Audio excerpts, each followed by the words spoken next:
I'll say it again. Good evening, everyone. If you'd please be seated. Thank you. Welcome to the August 21st, 2018 Board of Selectmen meeting for the town of Yarmouth. We'll begin with the Pledge of Allegiance. I pledge allegiance to the flag of the United States of America and to the republic for which it stands, one nation, under God, indivisible, with liberty and justice for all.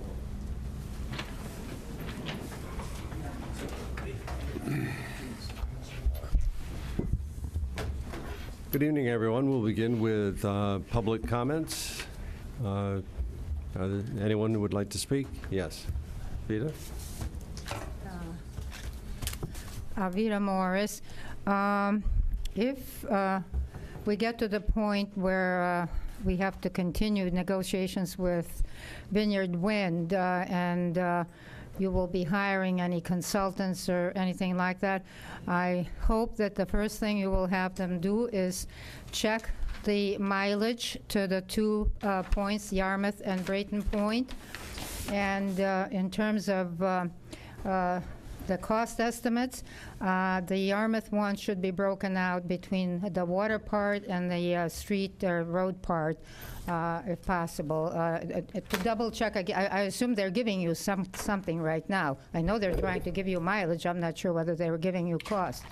But if costs come in, I would hope that it would be broken out for Yarmouth between the water and the roadway. And along those lines, I didn't happen to see the article myself. I just heard somebody talk about it, but apparently some cable that was going into Block Island, which was supposed to be in a trench 6 foot deep or something like that, is now floating around in the water. And so we have to be extremely careful about these people and their projects. Okay, thank you. Anyone else? Yes.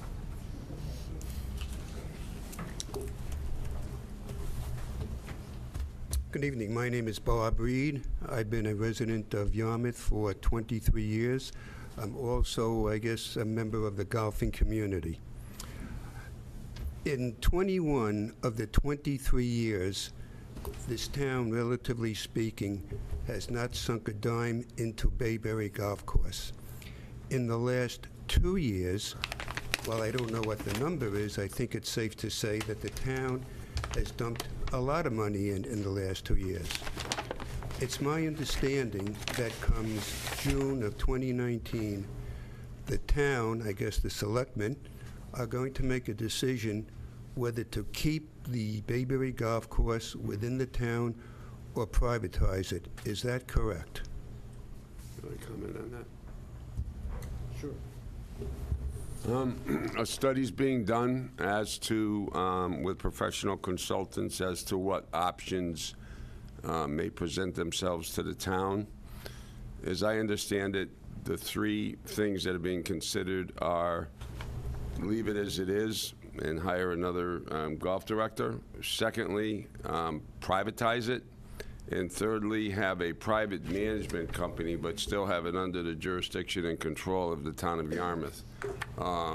Those studies have not been finalized. We don't have any reports on them. And that's all I can tell you. My background is I'm a retired banker, and my specialty was financing companies in bankruptcy, out of bankruptcy, turnaround situations.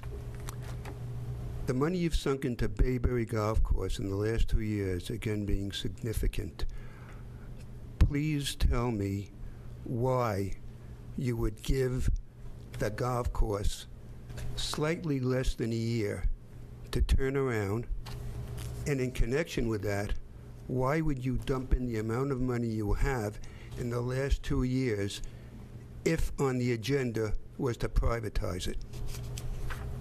Okay. And to add on to that, has there already been discussions with someone to come in and privatize it? Is that already underway? I think we're going to have to stop at this point. I understand your questions, and we'll take them into consideration. Those are questions that we are considering and will consider in the future, but right now we can't respond really to those questions. You cannot answer any one of those questions? No. It would get into deliberation at this point, so we really can't go any further with that. We do appreciate the input. Mr. Chairman, if I might? Yes. October 2nd is the scheduled date that we're supposed to have the consultant back in front of the board to discuss what the options are that Selectman Stone had Good. just discussed. So October 2nd, we should be back here with the consultant, and the findings will be revealed. Fine, but again, the troubling situation is, can you tell me the amount of money that the town sunk in $2 to million. Bayberry? Is that public? $2 million. At this point, it's roughly $2 million, but there were funds put in the course, I'm going to say 10 or 12 years ago, new irrigation system. There's been other expenditures as well, so it's not fair to say that nothing's been done in 20 years. I'm sorry, but this whole thing has a very troubling to me, and if you put yourself in my place as a taxpayer, which I know you are, obviously, I think it should be troubling to everybody. Thank you. Okay, thank you.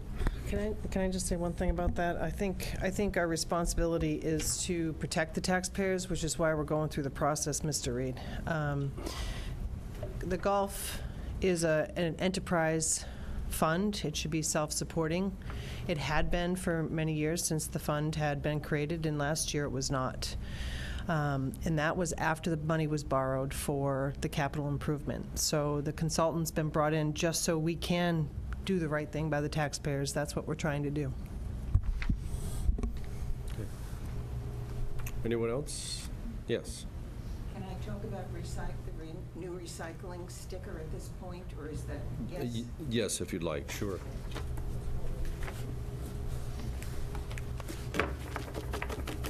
Okay, Ann Goring, Follins Pond Road. I support the new policy for a fee for recycling only, $30 for residents, $40 for non-residents. I do have a few questions. How will the new policy be enforced? Currently, the layout of the transfer station, as we all know, is to dump your trash first, then circle around to the recycling area. What is to prevent an individual with a $30 sticker from dumping his trash, thereby saving the difference of $127 from the current disposable fee of $157? Will the layout of the current transfer station be changed? Recycling first, and then a new exit from that particular area if you're not dumping trash. Currently, there are no employees on the trash side. A worker is never there. Occasionally, there is an employee on the recycling side. And one individual, of course, at the entrance booth checking stickers and answering questions. Yesterday, I went over to the Dennis transfer station with a friend who lives there. And Dennis has the entrance booth, of course, and one person at the recycling center and one person at the trash area. Recycling is the first stop on the way in. Also, Dennis has a wonderful recycling guide that I would like to leave here. I'll leave it with the chairman. And perhaps something similar could be mailed annually to all residents in the water or tax bill. It's an extremely informative pamphlet, and I would love to see Yarmouth do something similar. Thank you. Okay, thank you for your input. We do have a public hearing this evening on this matter.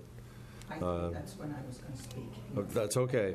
If you don't hear the responses that you would expect to your questions, you're welcome to comment during that period. Thank you. Okay. Okay. Are there other comments or questions? Okay, if not, we'll proceed on with the next item on our agenda, which is a proclamation. Just as a matter of background, I think many in our community recognize the difficult circumstances surrounding the death of our police officer, Sergeant Gannon, and whose birthday, in fact, is tomorrow.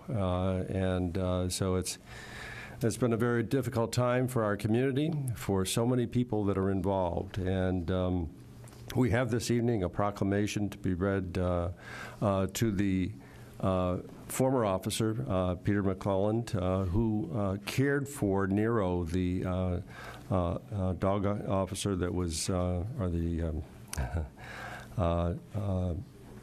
dog that was severely injured during the incident. I'm going to read the proclamation. Peter, would you come forward? Thank you. Chief Frederickson.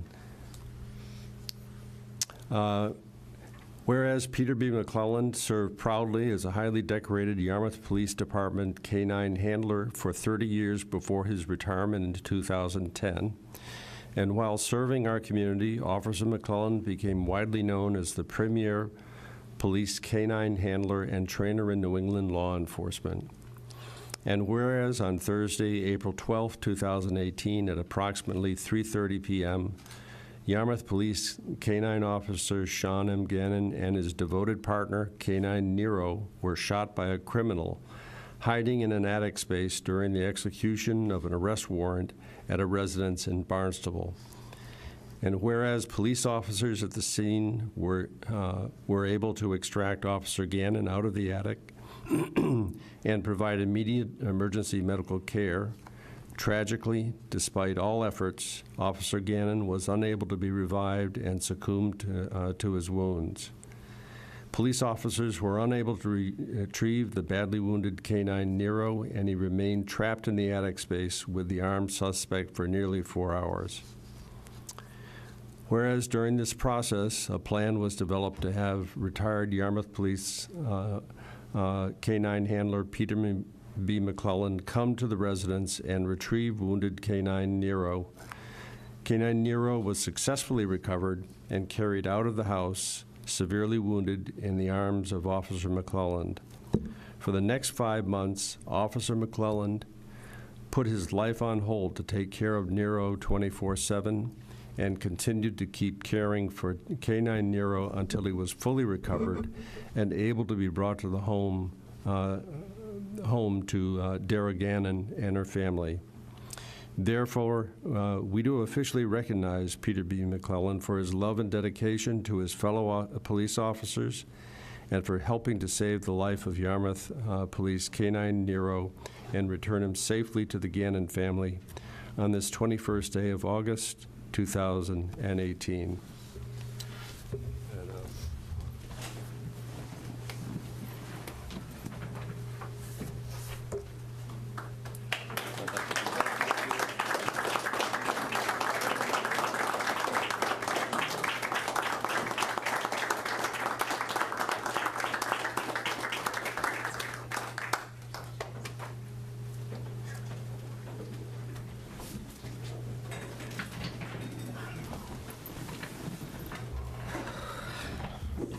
I was saying to Peter before the meeting, we have a 15-year-old dog at home that is probably in the last month of her life, and my wife is extending a lot of care to our dog, and I just can't imagine the time and effort it took Peter with Nero, and our community really appreciates everything you've done. So thank you again. Can I just say a few words? The hours that Peter spent, not only with Nero in the days after, but the 5 months after. While our community mourned, seeing Nero for a lot of us was kind of a peace and healing part as he healed. And everywhere I went, Peter was there. He dedicated so much time to getting this dog better and healthy, and from the bottom of our heart and from the entire community who you helped heal, I just want to say thank you. Anybody else like to add anything? Peter, what you did was remarkable. It really was, and you couldn't prepare for that or rehearse that. You did it for your pure love of dogs, and And this dog that really needed your expertise, your love and affection, your experience in handling animals over the years. And I don't think anybody else but you could have done this, and we really appreciate it.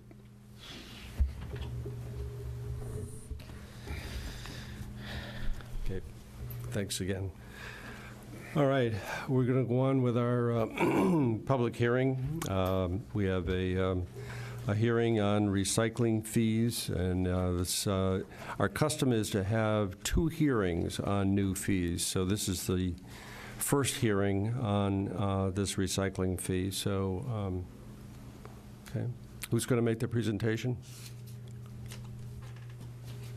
Okay. You want me to read it, open the hearing? That is the Oh, this is the okay. advertisement. All right.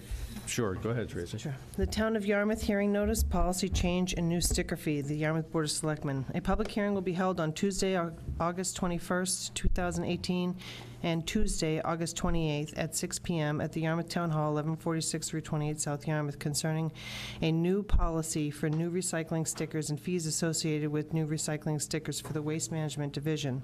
Written comments will be accepted by the Board of Selectmen at Town Hall until Friday, August 17th at 4:30. Verbal comments will be accepted at the public hearing.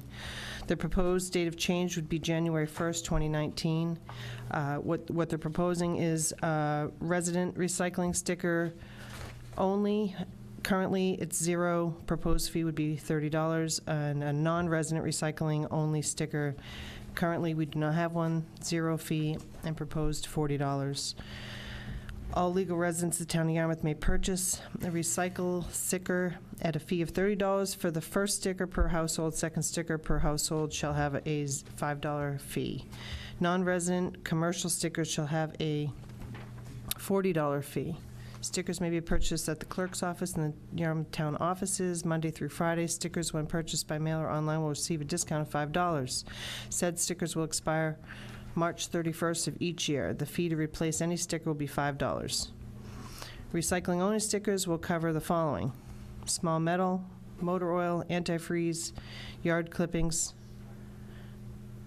used linen, cardboard, batteries, newspaper, plastic, tin cans, ash, books, magazines, mixed paper, sharps, and mercury.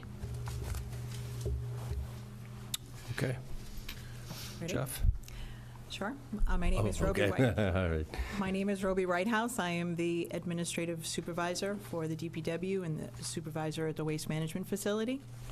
And I'm Jeff Colby, Yarmouth DPW Director, and I'll be handing this presentation off to Roby, and that's a tough act with the proclamation, so good luck. Right.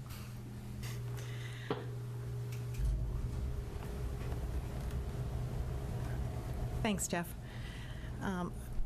I think most of us have heard about what's been happening in China in regards to the environmental issues that they've been having and their attempt to resolve some of their environmental issues. I'd just like to state a couple of facts about what's been going on there for those who maybe are not really aware. Since 1992, China has imported 45% of the world's plastic waste for recycling. During subsequent years, the United States has shipped up to 4,000 containers of recyclable materials a day to China. In February of 2017, China announced the National Sword Policy, which was created to halt illegal permits of imported materials and to increase inspections to find low-grade plastics as well as paper for highly moist content. And as you may know, that whenever something's moist, it contaminates it. In April 2017, China used the National Sword to assess overall material quality, not just for legality of permits. By May of 2017, China's import fees had doubled. By July of 2017, China confirms its intent to ban certain recyclables from importing by filing a notice with the National Trade Organization. The ban was to include 24 items, including post-consumer plastic scrap, some unsorted scrap paper, scrap textiles, materials, and some types of metal. In November of 2017, China proposes later finalizes its allowable limit of 0.5% contamination for most recyclables that are not named in the ban. All of these environmental restrictions in China have affected the United States and the recycling markets, leaving many recycle facilities with bales and bales, miles of bales of plastics and other recyclable materials. That's affected the town of Yarmouth in the cost of what Yarmouth residents are paying now for those recyclable materials that used to be free. This presentation hopefully will provide you with the information listed here. Why a recycling sticker, what recycling only sticker, who's affected, and how it will work. This slide talks a little bit about the costs that I just referred to. Currently commingled, which is in 2017 glass, plastic, tin, and mixed paper. And mixed paper was not always included, but sometimes it was. The cost was $55 per ton. And you scroll across, you see that today's cost is $80 to $90 per ton for that same mix. Mixed paper at that time was garnering a rebate of up to $60 per ton. Now it's costing up to $50 a ton. Corrugated cardboard has stayed relatively flat in that market. Newspapers last year were garnering a rebate of up to $60 a ton, now $70 a ton. This is a piece that I think has caused a lot of confusion because now newspapers, if contaminated, are now costing us money. So if newspapers have any contamination in them, which includes mixed paper or mixed paper, mail, paper bags, anything like that, it's going to change the value of it. It's going to change it from being a rebate to a cost. That's why I referenced that on the bottom of the screen. In 2017, our commingled included mixed paper, and we've asked people to pull that out. Just a couple of quick numbers also. In 2017, 655 tons of commingled left our property. 357 tons of cardboard and 316 tons of newspaper.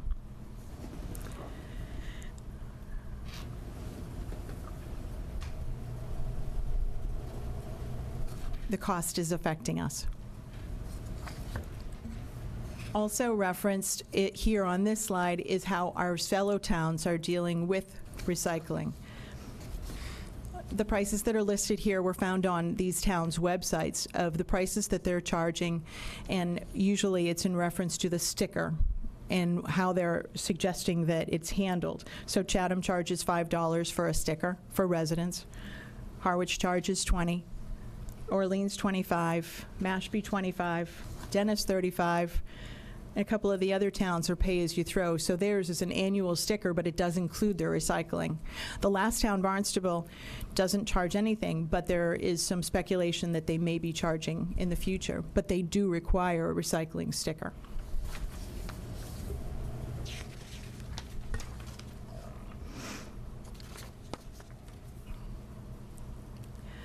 Again, this is what Tracy read earlier, the proposed stickers. We did ask the DEP for their perception and how they felt about a recycling sticker, and they were in support of a recycling sticker, although they didn't specifically respond to the fee. I have a quote here from Lydia Mattel-Wade, and she says, while I specifically advocate for a recycling sticker that carries a fee, let me start again. While I don't specifically advocate for having a recycling sticker that carries a fee, I do strongly recommend a sticker, even if it's just for recycling, even if it's free. It's useful for municipalities to know who and how many people are accessing the property and have some amount of control over who has access.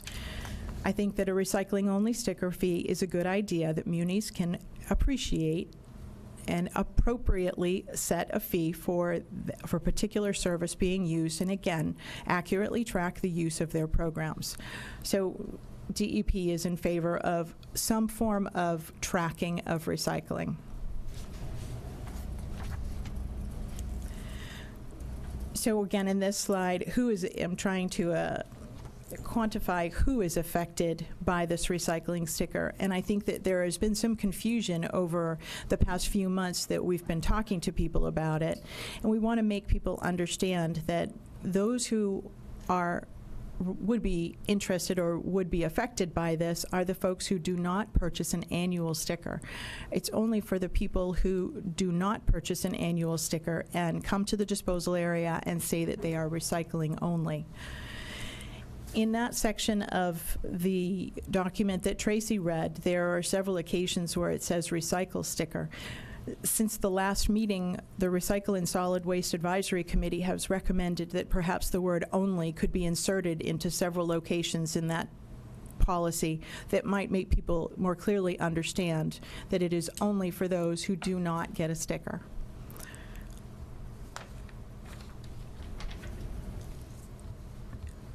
During the time frame that we really tried to identify more clearly who has a sticker and who doesn't have a sticker, and ask those folks the question if they were a Yarmouth resident, and we use that 7-week period to ask that question.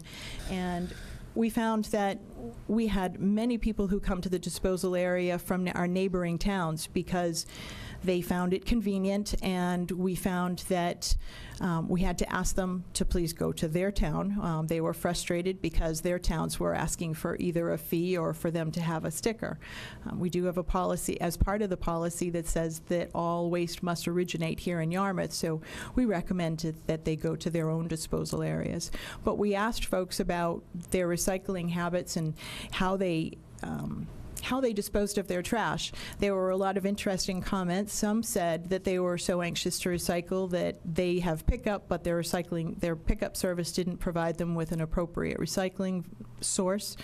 Others said that they take their trash to their siblings' houses. Others said that they take it to work, while others said that, they find other alternatives. So we found that many people have pickup, but they are still interested in recycling. So I kind of broke it down a little bit here to let you know that of those folks who came through, there were about 35 people a day who came through without recycling stickers.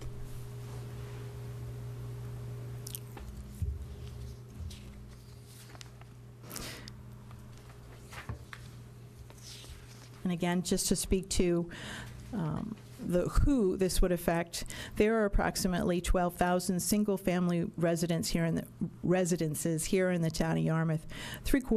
Approximately three-quarters purchase full stickers. That leaves about a quarter of people who either have pickup or, like I mentioned, have other alternatives for disposing of their trash. Of those people, like I said, we surveyed and we found that a portion of them wish to recycle only. Allowing Yarmouth to have this recycling sticker may allow us to have this opportunity to get people's information into our software in advance of the sticker reader program, which was approved at last year's annual town meeting for capital budget. We currently do not have that information in our database for people who do not have recycling or do not have full stickers.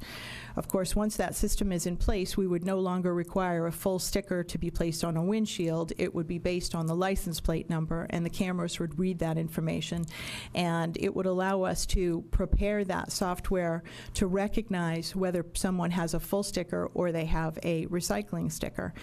And that software has the ability to create two different tones, recognizing, or multiple tones, I should say, that would define whether someone has full access or only has recycling access. And that would be one of the tools used to monitor whether or not someone has access. And to the speaker's earlier comment, there is no plan in place to realign the system.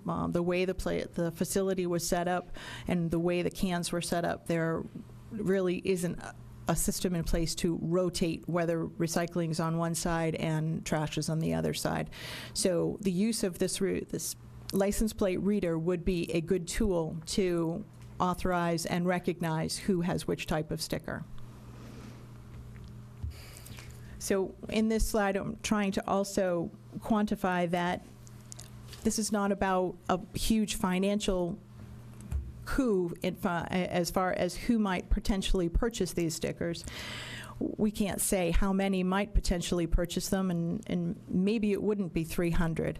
I just wanted to point out that this is not a large dollar amount as far as a revenue source. It certainly can't compare with what our full stickers are providing. And again, just to clarify, what a full sticker, annual sticker provides is access to all of the property with the exception of the pay section, which everyone is entitled to access. And the recycle only sticker would have access to the recycling center, the grass and leaf wall, and the trailer dumping location.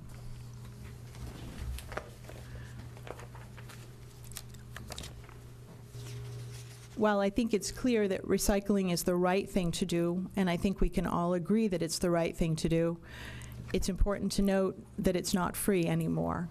We're bound by the Massachusetts regulations 310 CMR 1900, and that tells us that we need to make sure that the items listed here are not included in our household waste. And just to make a comparison, a note about how sometimes we have to charge for things. Tires, you may notice, are listed here. We have been charging for tires for quite some time, and we are currently paying $600 for one trailer to go to a recycling plant, and we are charging $1 a tire and $3 for tires with rims. So that's something that has been in place for quite some time, although the tires are recycled. So I'd be happy to take any questions you may have. We'll go to the board for questions before we ask for public input. So, Tracy? I think Mrs. Goring brings up a valid point. So, in fact, in light that you're not going to change the setup, how do you plan on managing that? As I mentioned, the license plate reader has the ability to monitor different stickers based on the license plate numbers. They don't monitor where the trash goes after they enter the facility. That's correct. They do not. So they only set a tone that would recognize whether or not that person has a full sticker or not. Yeah, what I would say is this is a step in that direction. I think that additional manpower to monitor the trash would be the most effective. But right now, just to be clear, you don't need a sticker to come into the facility. And so this is somebody at the gate will be able to say, hey, at least they have a sticker, they're in the facility. Right now you can come in with no sticker at all. And so if they're, to the extent that somebody might be sneaking in and dumping trash, they can do it without a sticker today. Now that certainly is something that warrants additional investigation and occasional monitoring on that side, the trash side. But currently, to be clear, you don't currently need a sticker right now to access the facility. So we're paying a significant amount of money to recycle. Why would we incentivize for the cost of $40 people from other towns to bring their recycling here when it's going to end up costing us more than that? Well, this particular proposal, and that was a big discussion as far as, you know, looking at this going forward, talking with the Recycling and Solid Waste Advisory Committee. Currently, we have a non-resident ability to dispose of trash here, so why not take a look at what that might look like for them to also recycle? If they can dump trash, shouldn't they have an option to recycle? We can say, no, you can't recycle, but you can still dump trash here. You'd have to look at it more holistically if we were to cut off all non-residents. Are you saying that the non-resident $192 a year sticker does not include recycling? That's not what he's saying. No, that's not what I'm saying. They have to have a sticker to, as a non-resident, to dispose of trash. Right. But currently, there's no sticker required for recycling. Correct. So I think that's a good thing. That's my point, is that, you know, if they're going to pay to dump trash, which was, from what I remember in the presentation, was we needed the additional tonnage to get to a certain amount. Is that correct? That's why we allowed for the non-residents? There was some benefit to doing it at that time. I know things have changed very quickly in terms of recycling. I'm just afraid that we're going to incentivize other people. I mean, it's one thing to do it as a service, not really a service. I mean, we're not making money. It's costing us money to recycle at this point. So to do that on the backs of our taxpayers when, you know, for a non-resident, I think is just not, I don't think that's a good thing to do. I mean, obviously I want to incentivize recycling, and it's unfortunate that it's costing us money now, but let it cost the town that they live in money. That's how I feel. Yeah, that certainly could be looked at. As far as your question about the 157 non-resident stickers we sell right now for trash, you know, that volume is not significant. It could have been years ago we needed that volume. At this point, I it's remember costing that. us significantly. I would suggest that 157 residents, it's not a significant volume, and it doesn't affect our numbers or commitment to Covanta dispose of trash at all. Good to know. Okay. Mark? I hope that we're going to have a chance to hear from the recycling committee before we wrote go a to the letter. public. I know they gave us a statement, but I'm particularly interested in hearing their comments as well. I don't know. Come on up. We have the co-chair. Wherever. I'm Carol Ewing. I'm co-chair of the Recycling Committee. I did put a letter in your packet. We feel this is an important thing to protect the taxpayers of this town. Right now, we're subsidizing people from other towns coming to Yarmouth because we don't require any kind of sticker for recycling. And I happen to know for a fact, I know people in Barnstable who basically come to Yarmouth because it's more convenient. So I think we need to make a firm commitment to making sure the people who are using our disposal area are paying for it, basically. And recycling is one area where right now we're letting anybody in to recycle. Any other questions? No, I think it was nice to get your statement in the packet, but I think for the people watching at home, they didn't have access to this, and I think it's Well, I think important for the Roby public. expressed the fact that recycling now costs us money, which it didn't in the past, or not as much anyways, because of what's happening in China. So that's another reason that this is important, that we have this. It's a minimal cost. It's not that great a deal.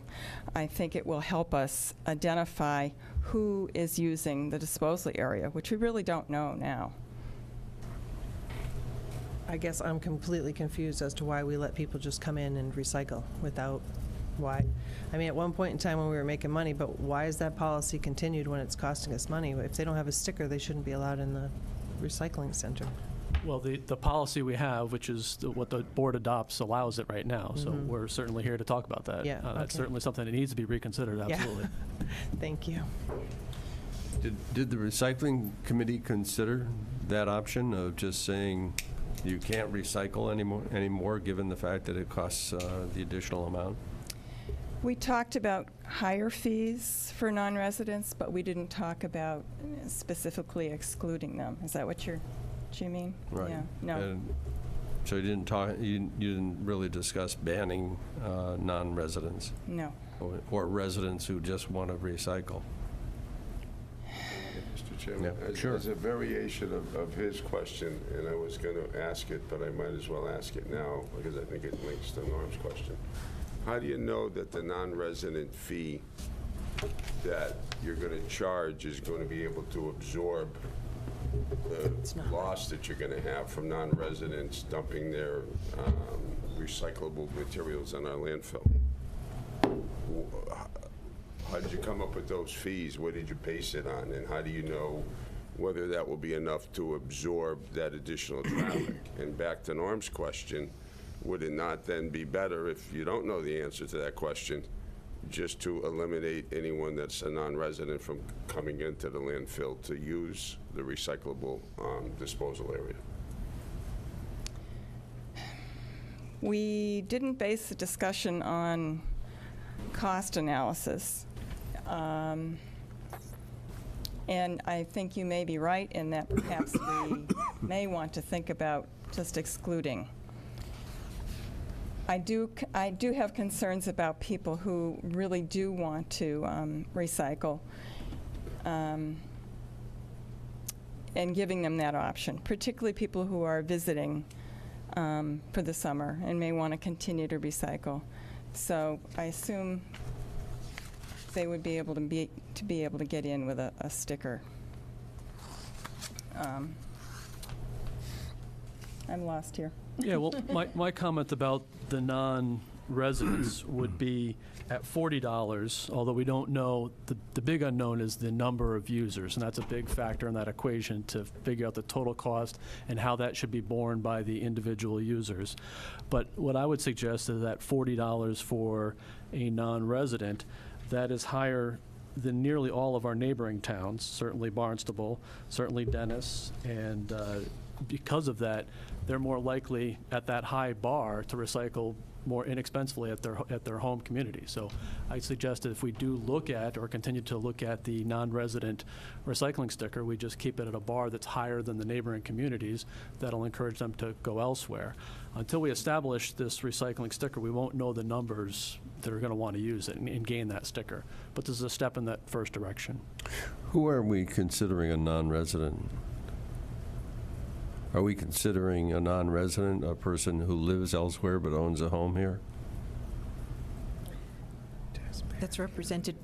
The clerk's office has a listing and a definition of what they consider a resident. I'm sorry, I don't have that information directly in front of me, but they do base it on a lease of a property that currently they're residing in the town of Yarmouth, and they also ask for documentation potentially of a registered vehicle listing a resident in Yarmouth. But again, there is a definition that the town clerk's office has. But if you live off Cape and own a home here, can you... I mean, can you get a sticker? The sticker goes with the vehicle, though, right? So would it have to be registered to a vehicle? I think that's why they ask for a copy of the registration of the vehicle, so that they can have that address listed on the registration of the vehicle. We have had folks who have had properties here, but their vehicles are registered in Florida. They were offered a non-resident sticker by the clerk's office. As a point, though, I think that no matter what's in the clerk's office, we have to have a clear understanding for purpose of this policy who is going to be a resident. Our second homeowners residents, I would assume people who live here year-round that do not own property would still be residents. Yeah, I'm looking for a definition, you know. But I think that has to be really clear, because otherwise people, you're going to create some real havoc either in the clerk's office or at the landfill or both. The stickers are only sold, well, I shouldn't say only, but the stickers are sold in the clerk's office. But you're absolutely right. I'd be glad to get that confirmed information from the clerk's office. Okay. And for what it's worth, it would be the same definition currently as the non-resident sticker, so we wouldn't be changing the definition of that. It'd be the same as we currently have for trash disposal. Okay, so the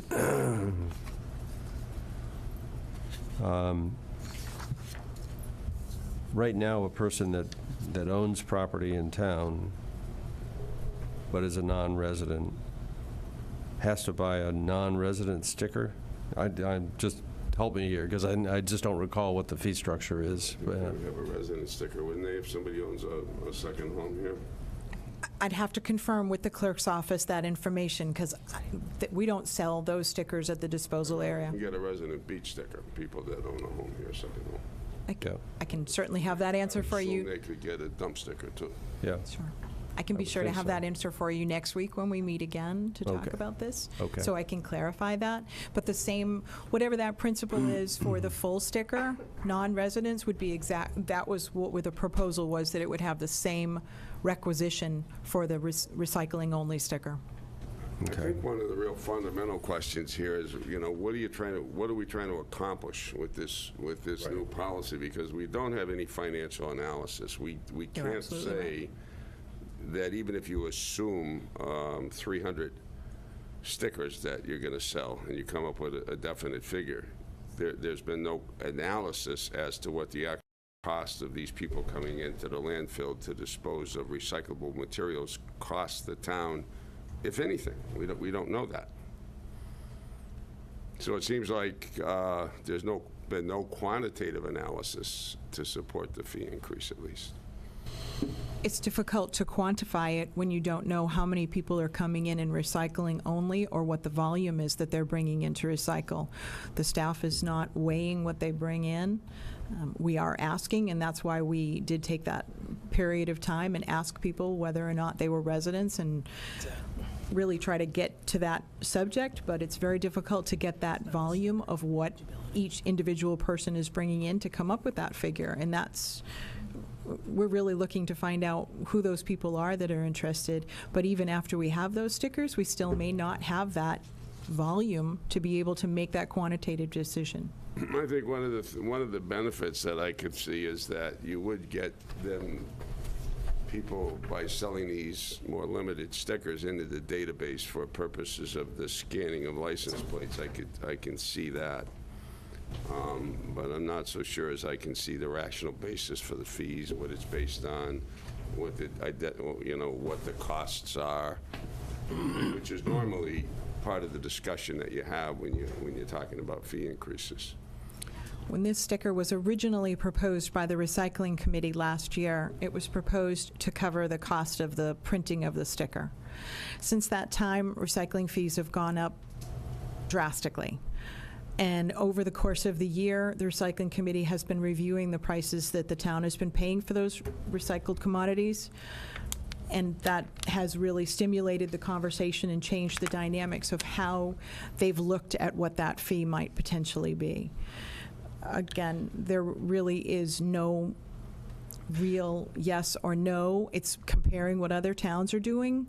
It's looking to see what those numbers are and the hopes of how to be able to potentially keep it in line, but it's not really meant to completely fund those recycling costs. Do you have any way now of determining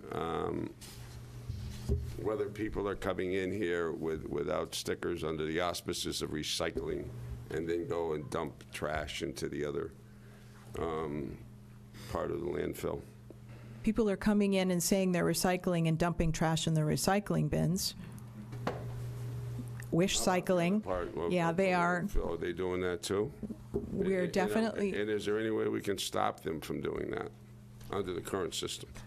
I think Jeff commented that additional staff on the waste side monitoring would be very helpful. And Yeah, the short answer is yes. That's a violation of the policy. If you're coming in without a sticker and dumping trash, that clearly can be stopped. There's a system within the policy that allows us to assess fines, that type of thing. So there's clearly a mechanism for that.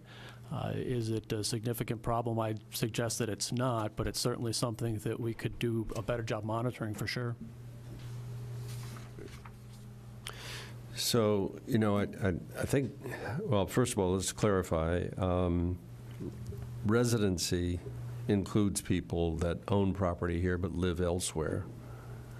So they can get a sticker. And I guess by just common sense, if you look at the statistics that you presented for 2017, there were 8,375 resident stickers sold and only 157 non-residents. Correct. I mean, 157 non-residents would be a very tiny fraction of the people that live off Cape and have a residence here. So, Right. so I think a broader question might be, does it even make sense to allow non-residents to use our landfill? Or not our landfill, but our transfer station, because we get $30,000 from 157 people.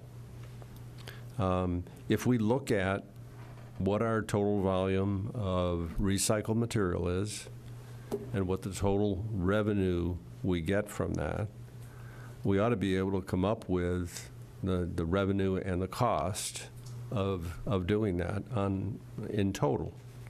And if we know that we have 8,375 residents and 157 non-resident stickers, we ought to be able to come up with some estimate on an average of what the cost is for recycling.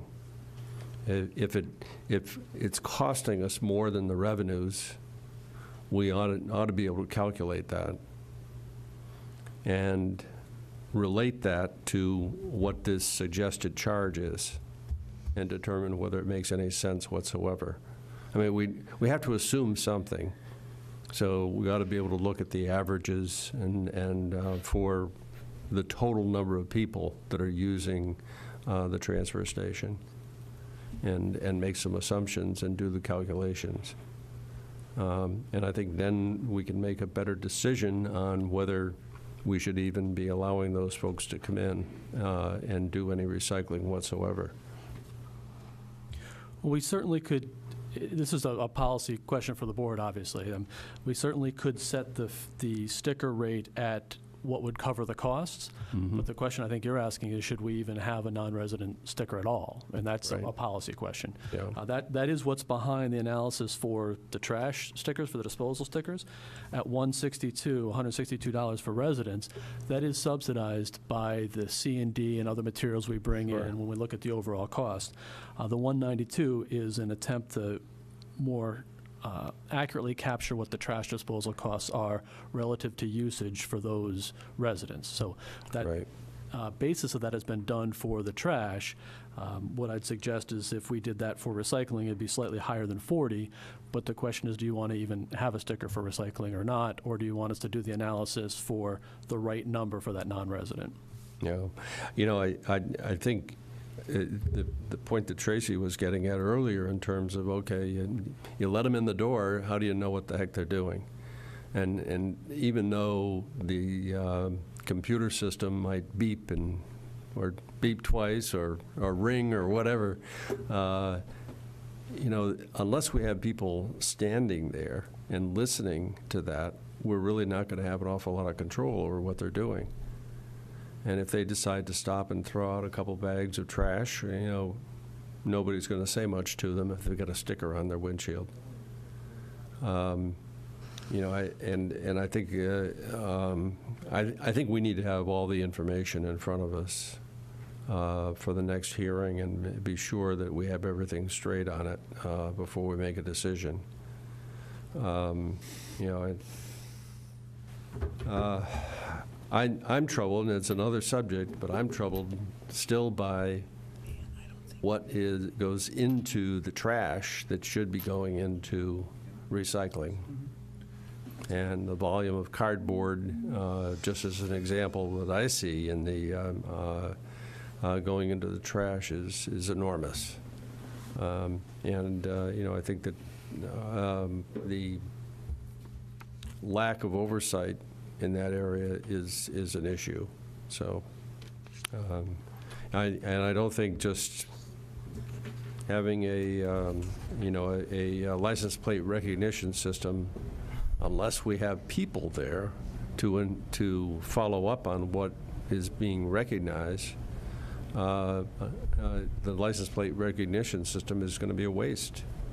You know, unless we've got people standing there and being the transfer station Nazis and you know. I think that's a really good way of phrasing it, Yeah. because it's been my experience that when even residents do step up and say, did you know that that could be recycled on the other side?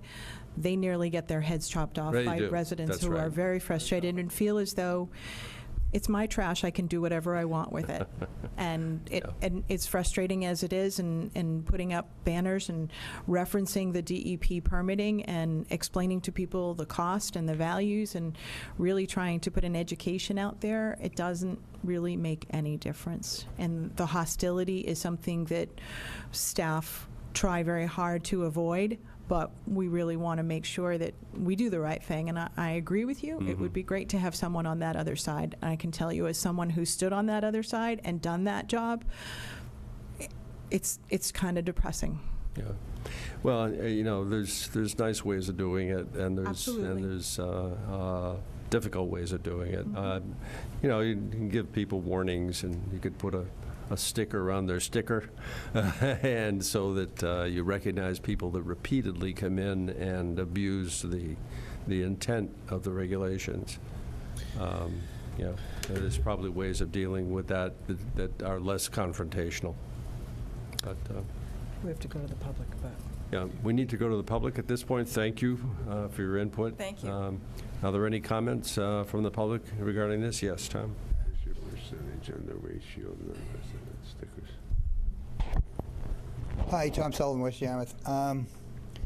Couple questions here. I know you mentioned about this cost analysis, and I was trying to do my homework today for the night hearing. Dan can check. Department of Revenue, I believe, requires for new fees a cost analysis study.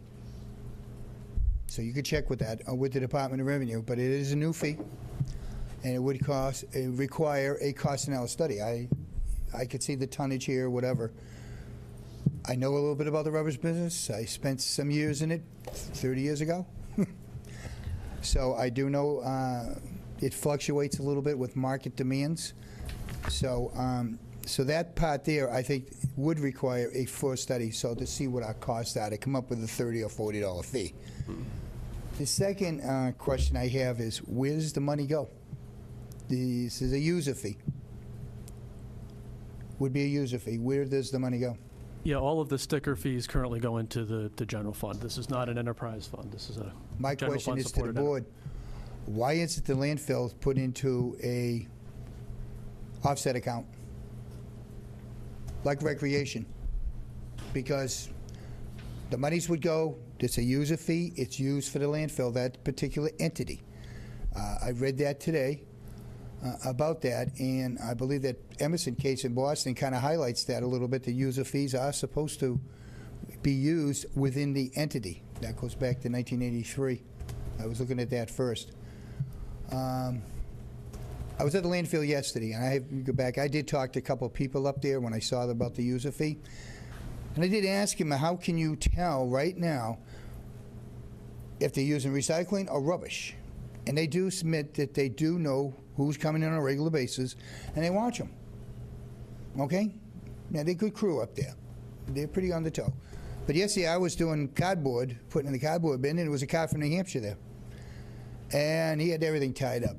So I walked back, and I was watching, and as I was leaving, he's dropping off chairs and everything else right there in front of the bins. Rubbish.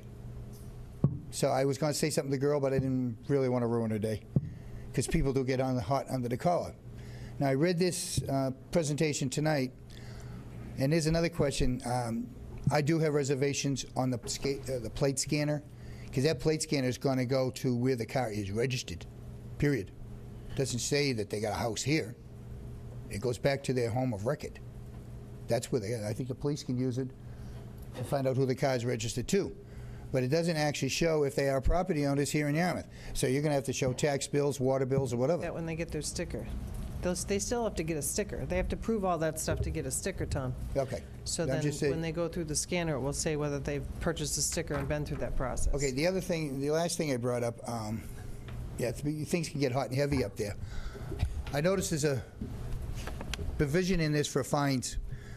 It's a $30 fine for first offense, $150 for second offense.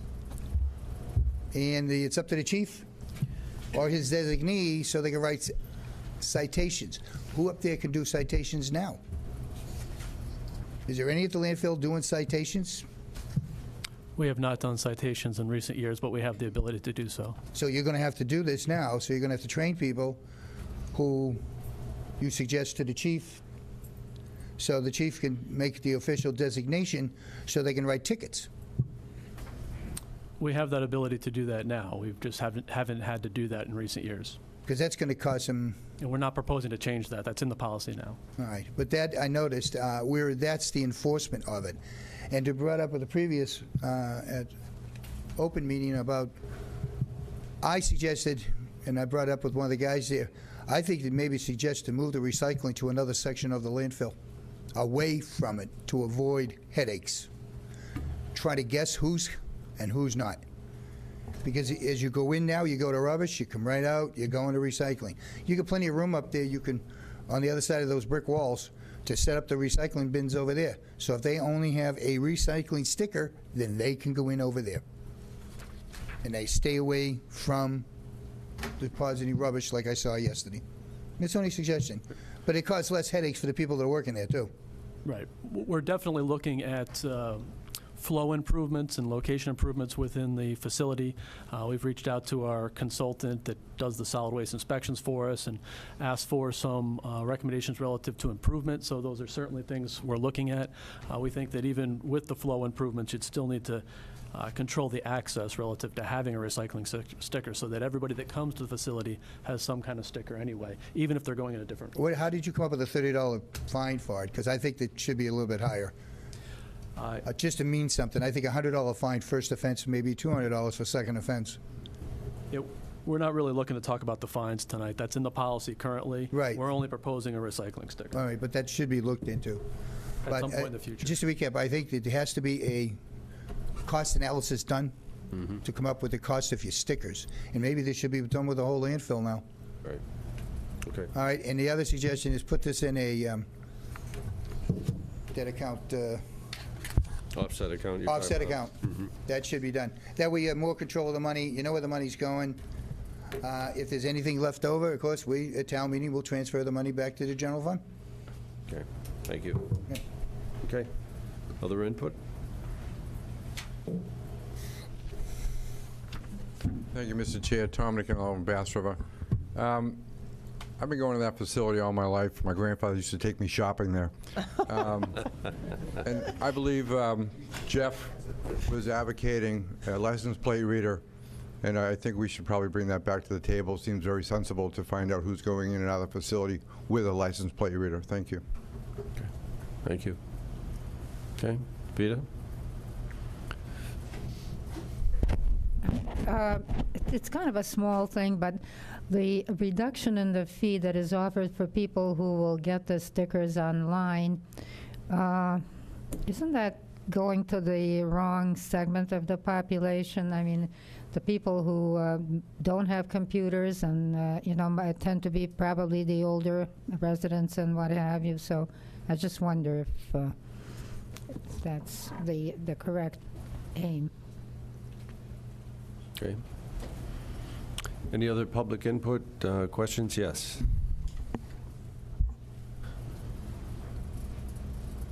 Susan Hayden, Bass River.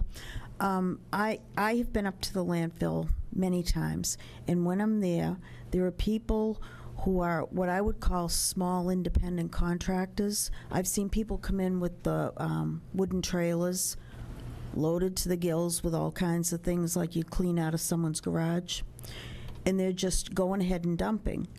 And my question is, do you have a commercial rate versus someone from a home, a household rate? Commercial haulers go to the transfer station, and they're required to have a commercial permit to do so. Commercial haulers are not allowed to dump at the residential disposal area. Okay, about 2 months ago, I was up there, and there was a van that was, a window installer, gutter installer, and he was pulling out of the back of the van huge, long cardboard boxes that were full of styrofoam, the packaging, and it was all going into the household trash side. And I spoke up and I said, "You gotta be kidding me." And he looked at me. I said, "The cardboard should be over there." And he looked at me and he said, "It's not cardboard." Well, first he told me shut up, and then he told me it's not cardboard. But anyway, my point is, I think the only way you can stop that is by having a person that, with authority on that side, someone other than myself. But I just think that, if these folks want to dump, maybe they're not the huge haulers. Maybe they just go and do the small commercial cleanouts for folks. Still. I mean, obviously, the window man was, should have been paying a commercial rate, but the other people, I don't know, maybe you should have a third rate. Yeah. I'm not sure we have to have somebody there full-time every day. I think the point is a good point. I've seen that multiple times. I saw it just within the last week. Saw a guy with a vehicle that was property management, and he was unloading his trash. He had a big pickup or even larger vehicle, completely full, and he was unloading everything right at the residential station. So, it's being taken advantage of. It is. And you know what? I am willing to pay for what I need to pay for myself, but I don't want to see a lot of people making money on my back or with my dollar. But thank you. Okay, thank you. Anyone else want to make a comment, question? Okay. We need a motion to continue the hearing then to, it's going to be next week? Yes. Is that, have we warned that for next week? August 28th. Okay, 6 all p.m. right. So moved. Second. Okay. Those in favor, please say aye. Aye. Aye. Okay. Thank you very much. And, Thank you.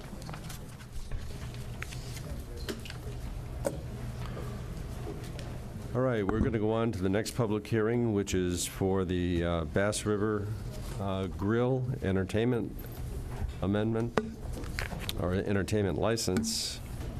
Mr. Chair. Thank you, Mr. Chairman. I'll begin with reading the legal notice into the record. The Yarmouth Board of Selectmen, acting as the local licensing authority, has received an application for amendment to weekly and Sunday entertainment licenses from the town of Yarmouth. Doing business as the Grill at Bass River, Heather Gatcho, manager, to add outdoor entertainment to the existing weekday and Sunday entertainment licenses. Outdoor entertainment will consist of a two-person music ensemble with amplification. Outdoor entertainment will be limited to Wednesday through Friday between the hours of 4 and 8 p.m. I see. And Sundays between 9 a.m. and 1 p.m. from May 1st through Sunday of Columbus Day weekend, as per Board of Appeals decision number 4741. Hearing will be held on Tuesday, August 21st, 2018, in the hearing room at Town Hall, 1146 Route 28, South Yarmouth. The meeting begins at 6 p.m. Written comments will be accepted in the Selectmen's office until 4:30 p.m. on Friday, August 17th, 2018. Verbal comments will be accepted at the hearing. Before we begin, what we'll do is we'll hear from the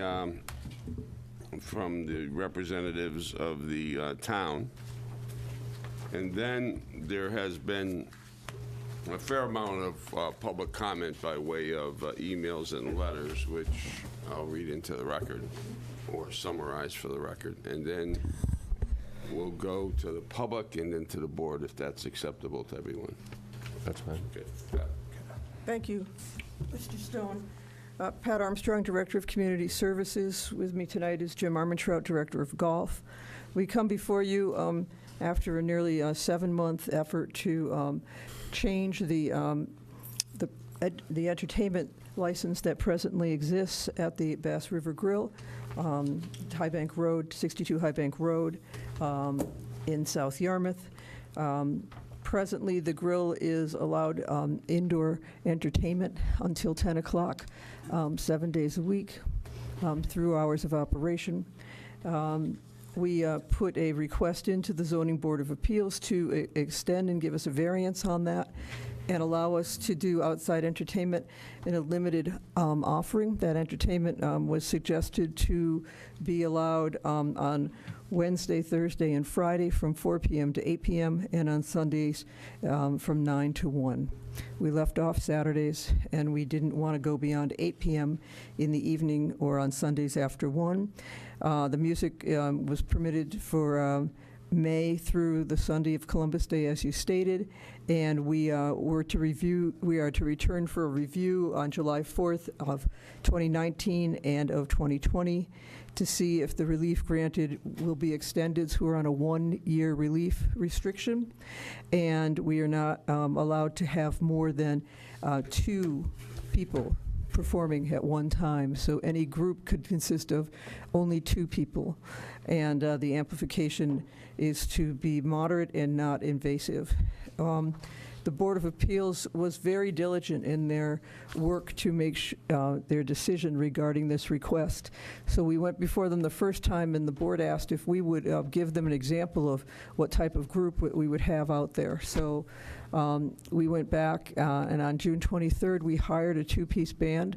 It was a percussion, drums, cymbals, a stand-up drum set, and a guitar player on an amplified, and both were on mics and singing. We did a 3-hour concert from 5:30 to 8:30. The Board of Appeals came, gathered on the deck where the music was happening, left, walked through the parking lot to see what they could hear and not hear. They then went down to the river at the end of Georgetown, not Flats, but Georgetown Road, listened to see what they could hear in that area. They then got in their cars and drove across the river and gathered at a public spot on the other side of the river to see what they could hear. And they came back and said the golf carts were louder than the music. They also said that it could be somewhat heard, but it wasn't very loud at all. And at a second meeting held with the Zoning Board of Appeals, it was recommended that we get this variance and attempt for a year to try this outside entertainment. So it wasn't just an arbitrary choice. We did our due diligence, we checked, we had people present. One of the board members here was present, and I believe there's at least one member of the Board of Appeals that's here in the room tonight that might speak to that experience. So Jim and I come before you again tonight to see if you would be willing to extend that entertainment license now that we've received the variance on the existing 202.5 from the Zoning Board of Appeals.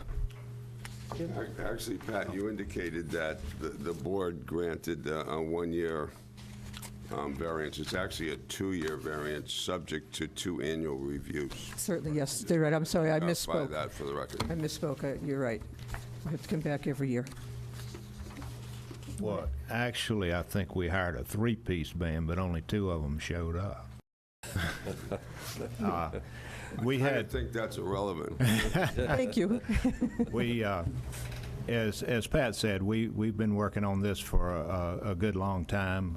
We feel like that it will add to our offering at the restaurant, at the golf course. We're looking for ways to attract more of our residents to the facility, and we truly believe that this is worth the effort that we've made and worth looking at for a obviously, there's significant limits that have been put on us, and significant oversight that will be made to make sure that it is not intrusive. We've been informed a previous concessionaire that had outside music at the facility had told people to call if you have a problem, and they called the facility, and he answered and said, "Thank you very much," and then he hung up the phone and he didn't do anything.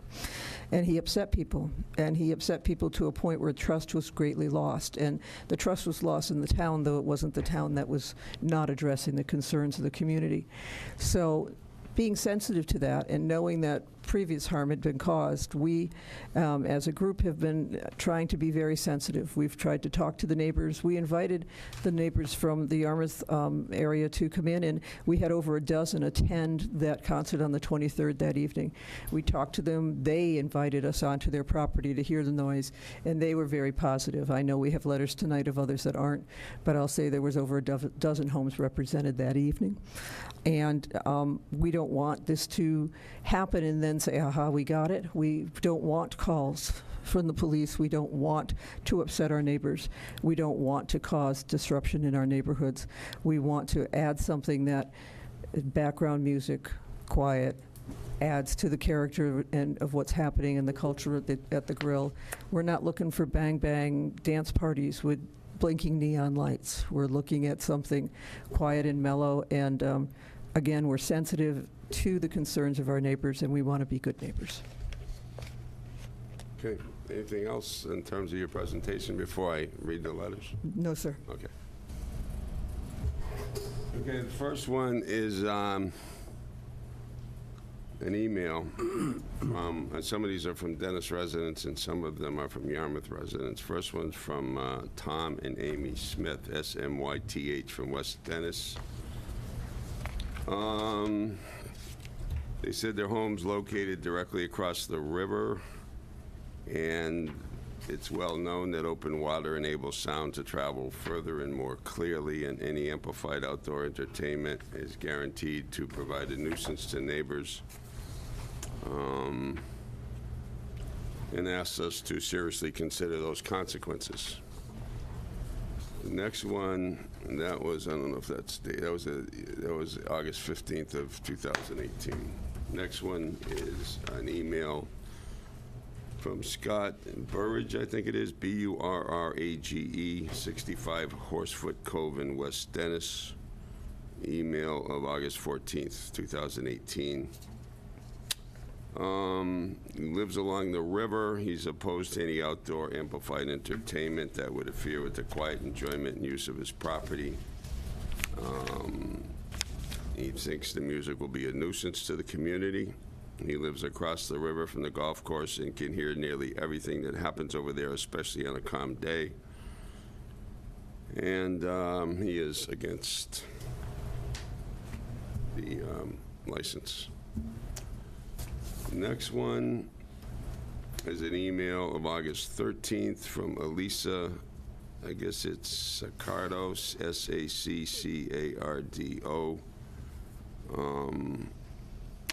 Says she lives across the river, and it's a quiet and serene residential neighborhood on Horsefoot Road, which I think is in Dennis. Previous experience with this clubhouse, I guess, involved intrusive noise, music, lights, which were nothing short of obnoxious.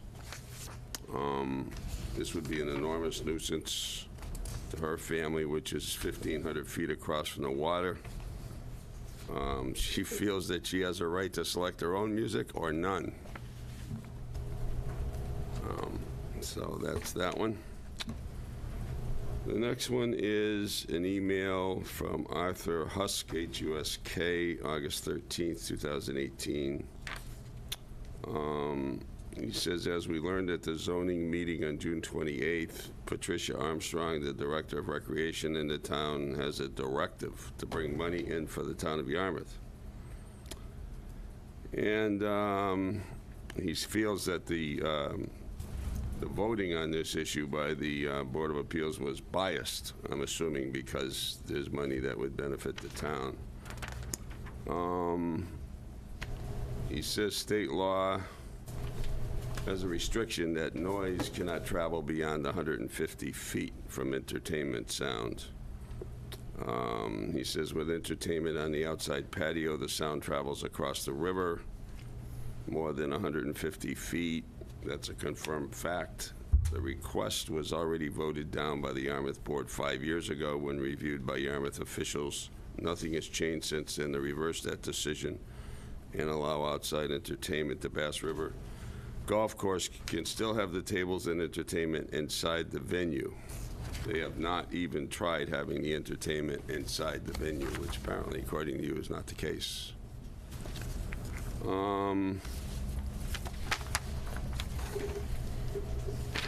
While it might seem to the board as a compromise that the variance will only allow this entertainment 4 days a week, one of those days is Sunday morning. We do hear the entertainment across the river, and I do not like having music playing on a Sunday morning. That's Art Husk, 19 Horsefoot Road in West Dennis. Next one is Nancy and Robert Harrow, J-R-O. Email of August 12th. They don't want any unwelcome noise. They say noise of any kind is amplified on the river and will negatively affect people in the surrounding areas. They say they found very few restaurants on the water that have entertainment, period. The few that do have entertainment had it inside the restaurant only. I did not realize until I read the approved petition that Sunday morning brunch was included in the outdoor music proposal. On Sunday, the parking lot is full of golfers. Where will the people park who are going to brunch? She says that if the town's looking to raise revenues, there's better avenues to pursue, the first of which is to serve good food. Hire a good caterer to make quality food. I live in walking distance to the restaurant. We would go there if the food was decent. The second recommendation is to hire good wait staff. The last time I was there, I had to go to the bar to order a sandwich. No one would help me because they were busy serving drinks. Very unfriendly. I gave up. So that's pretty much their position. Next one's from Stephen Peterson, Horsefoot Road in West Dennis. Just concerned about the amplified music. Please consider a restriction on the use of any sound systems. With just a river between my property and the golf course, the sound can be very noticeable. Stephen Peterson, email like August 17th, 2018. Constantine and Carol Galanos, West Dennis property owners. They are not year-round residents. They think that the town's pursuing this for revenue alone, thus destroying the peace and quiet gift of nature. Being as we are located exactly across from the golf course on the West Dennis side, they had experiences in 2002 where there was music that amplified to their side of the river and was very unwelcome and disruptive. That was next one from Robert and Barbara Troop, T-R-O-U-P, email of August 17, 2018. They live at 20 River Road in South Yarmouth. They're butters. They say limiting the performance to a two-person music ensemble is not sufficient because excessive amplification, not the number of instruments, is the problem. They recommend mounting a sound level meter on the deck in the direction of the river. They talk about the mechanics of how a sound meter would work and how you can get one at Amazon for about $75. They had bad experience with amplified music in 2009. And she says, and I think she's probably citing a bylaw. She said this problem was solved by 202.5 N3, which I assume means note 3, which kept the music inside so that no sound would leave the building. Local restaurants that feature music do the same. She recognizes the golf course is looking for ways to raise revenue, suggests good food with an expanded menu with healthy selections and a kids menu. Next one is an email of August 13, 2018, Marilee F. Fellows, parentheses, Gong, G-N-O-N-G, trustee. Lives at 97 High Bank Road, is concerned about the level of noise of amplified entertainment. We believe the grill at Bass River may entertain its guests well enough without the amplification. We ask that the board please do not approve this amendment request made by the grill at Bass River. The next one is from Gail M. Burke, PhD, August 15th, 2018. Interestingly, is addressed to Dear Tracy Post, the Board of Selectmen, town administrators, and others. talks about the ZBA decision. She said their decision granted a temporary use variance that removed protective conditions that were set in 2013 that were designed to protect the quiet enjoyment of the area. Says that noise ordinances define nuisance noise as being audible beyond 150 feet from its source. Says the ZBA expressed opinions that the noise was not obnoxious or bothersome. These are not assessments qualified by experts with credentials.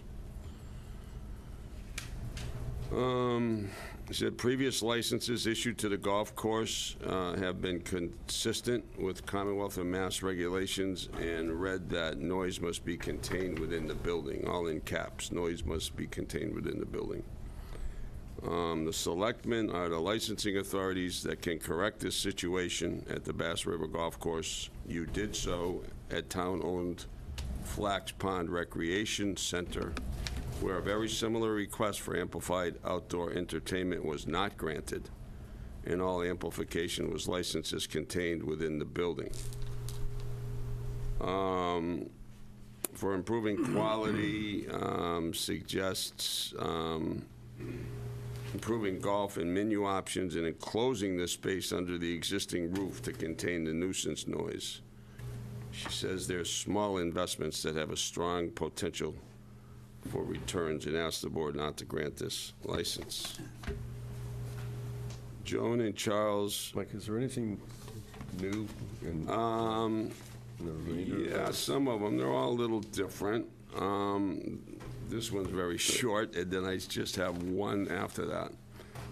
This person is Joan and Charles Ferrara, F-E-R-R-A-R-I, Ferrari. August 17th, they're direct to Butters, and asked that we look at this in the same light we would if it was our family that lived in the neighborhood.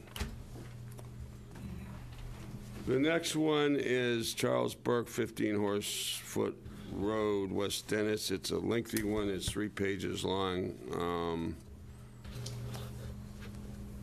They talk about the past and how there was problems with sound, and wants us to consider the fact that commercial restaurants and bars must keep noise and music indoors. This is a residential neighborhood, and there should even be a higher standard applied to a residential neighborhood than a commercial district. And then they say that the members of the board were indicating they were going to vote one way on a particular day, and turned out voting in an opposite way in the future.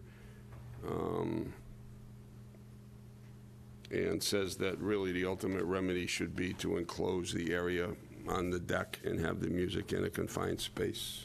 That's as best I and fairly can summarize these letters. Okay, we'll go to the public. Does anybody want to be heard on this matter? Either for or against?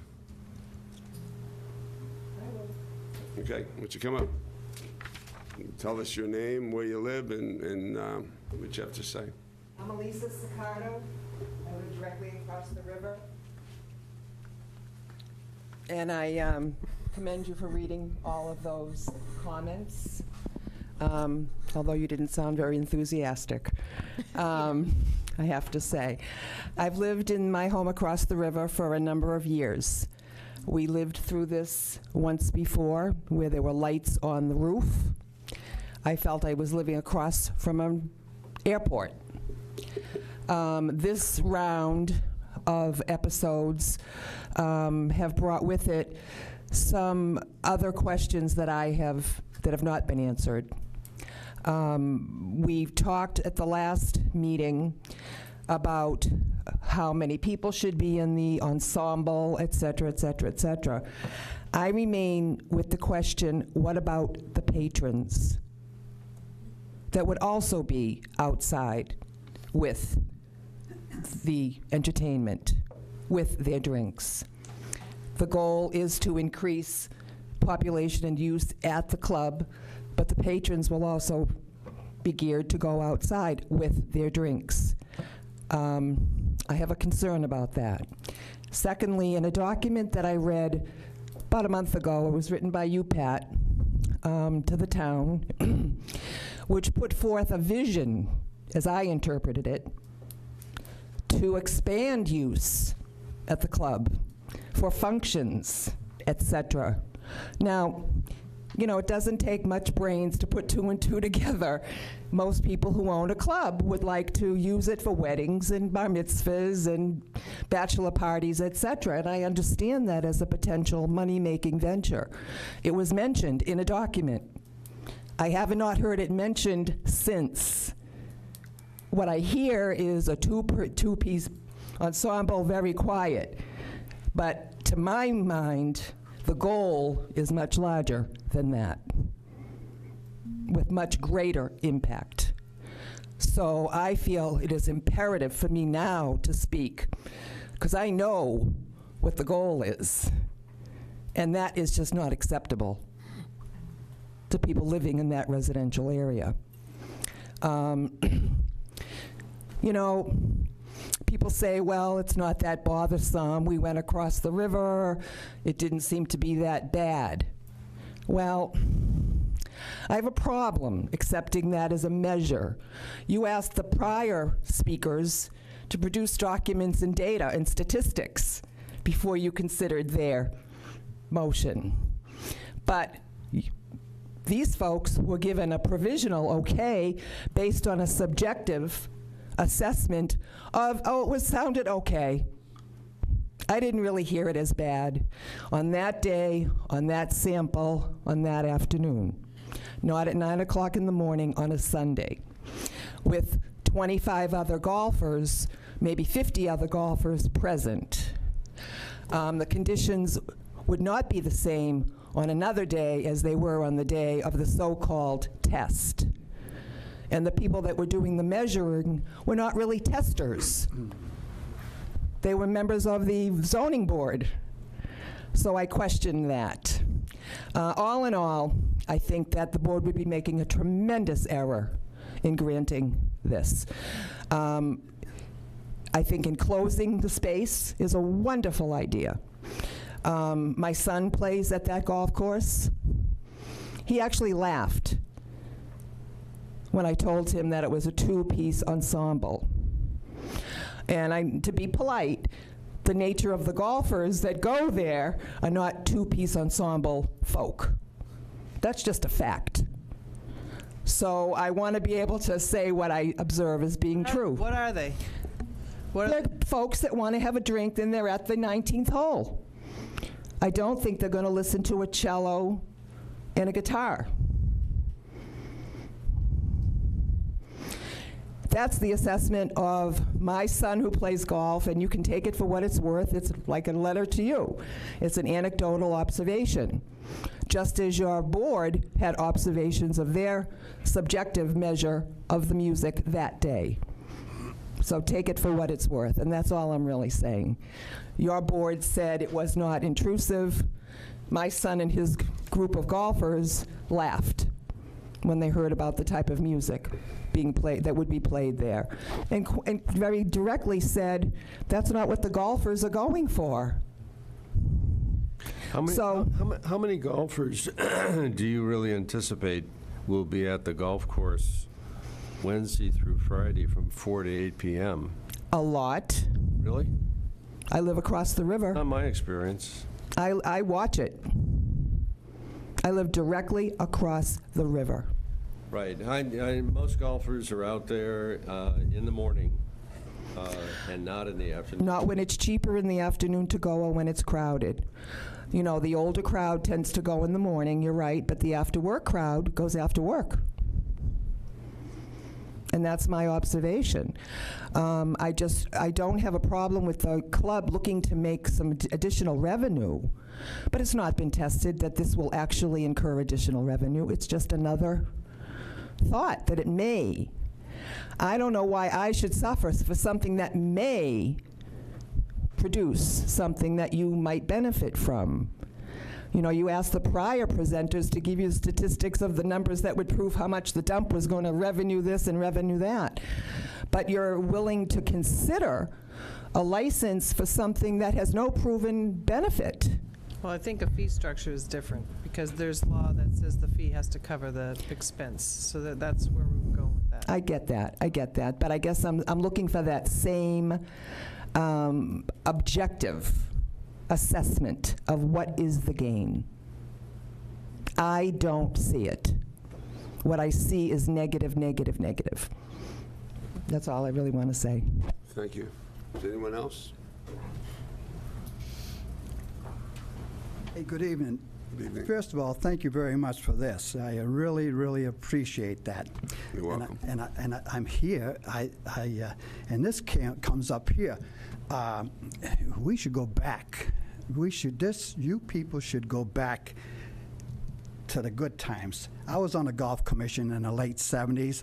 Walter Hewins was our pro. We had 1,300 members, and Walter Hewins kept that in the black. We didn't have an enterprise fund. Everything went to the general fund.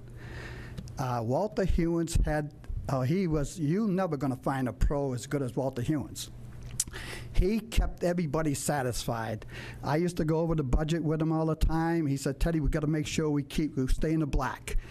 We leased out the restaurants, which I think you should go back to doing, all right? Leased out the restaurants, we leased out the pro shop, and we leased out the driving range. I don't like this cash flow, if I may say. I hate it. I've seen the town get ripped off by a number of departments because of the cash flow. God bless Peter Homer. When they had things open there, two kids were making $200 a day, which stuff was going in there. But anyway, I think you people should really think about going back to the old days. Let's get away from the enterprise fund. Let's get everything back into the general fund. Let's lease out the pro shop. Let's lease out those restaurants. And when we had it there, the restaurants are open from when the golfers were there until the golfers left. When Walter Hewins closed the pro shop, the restaurants closed. That's what you should do, and that's what you think about. Keep everybody happy. Thank you. And thanks again for this. I sure appreciate it. You're welcome. Thank you. Yes, sir.